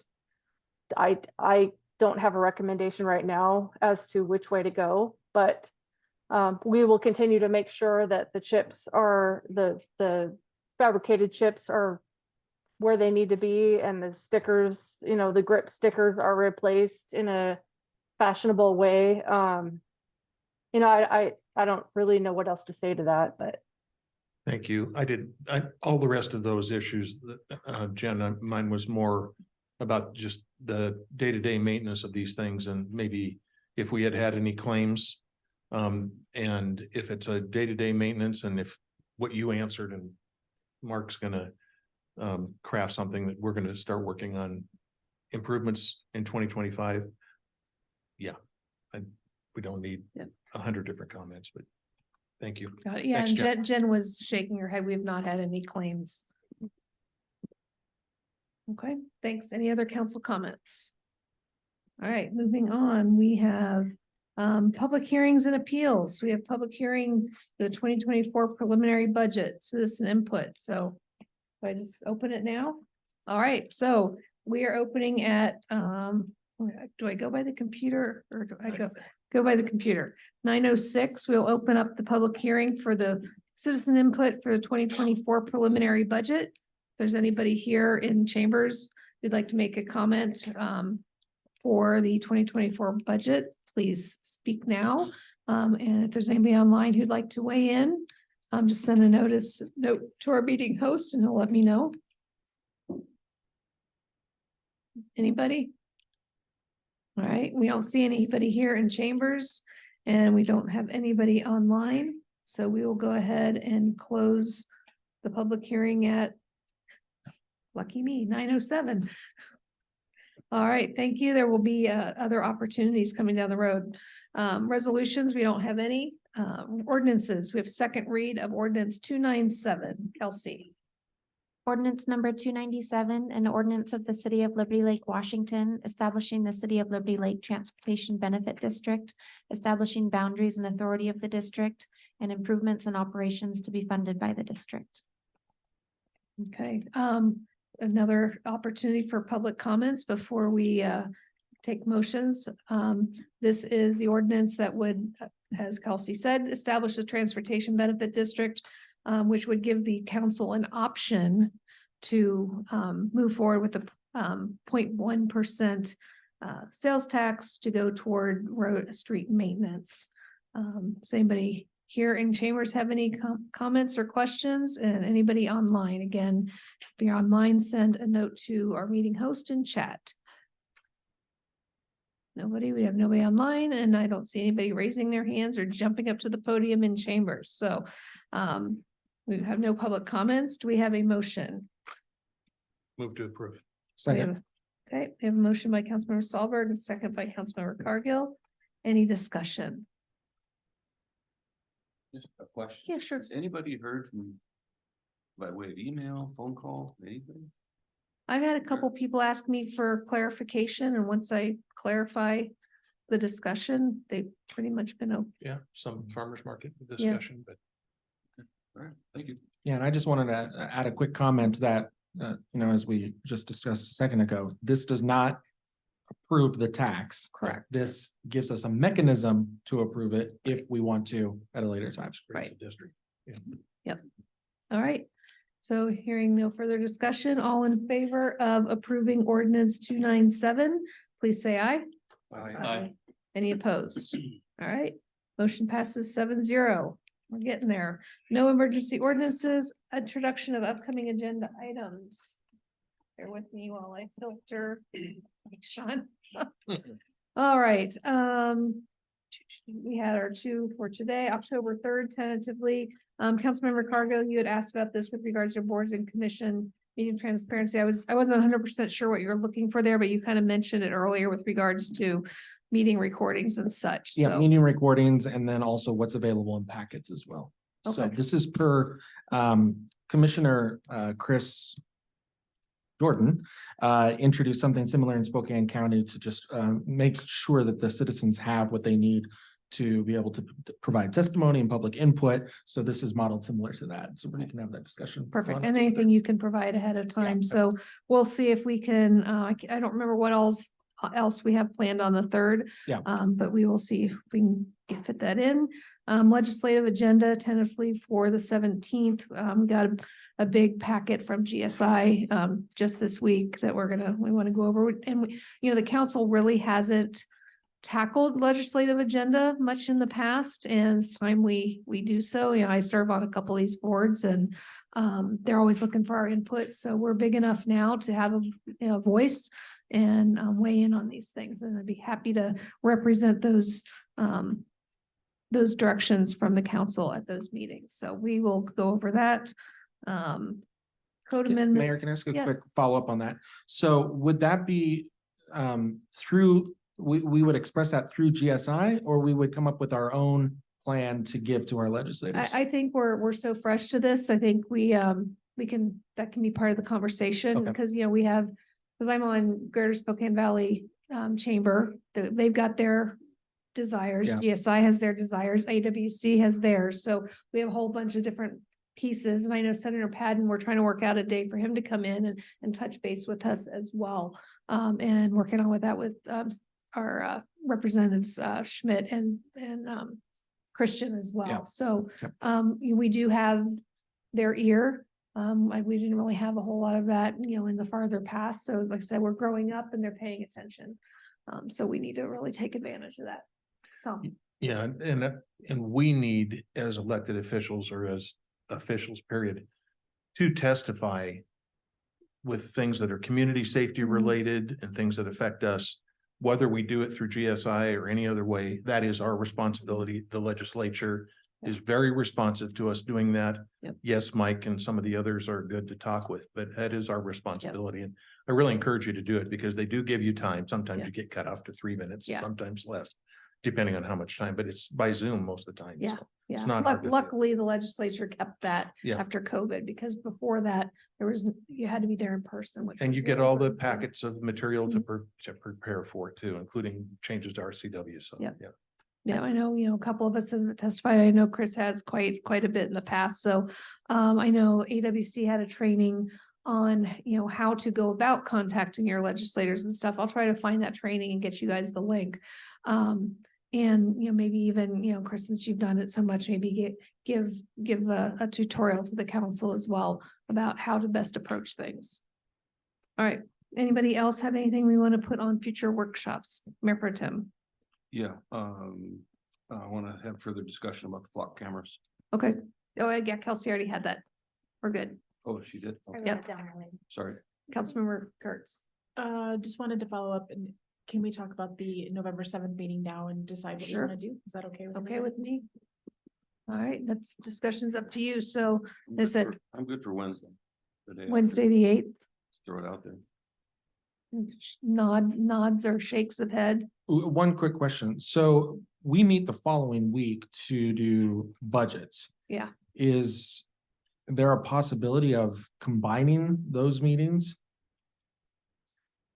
Budget meetings are always a crapshoot. Sometimes they're fast, sometimes they're not. Well, I'm just wondering if maybe for that, if we were to do that, if we could scrap for that particular meeting just some of the reports and know that we just need to do general business items and then move into the budget.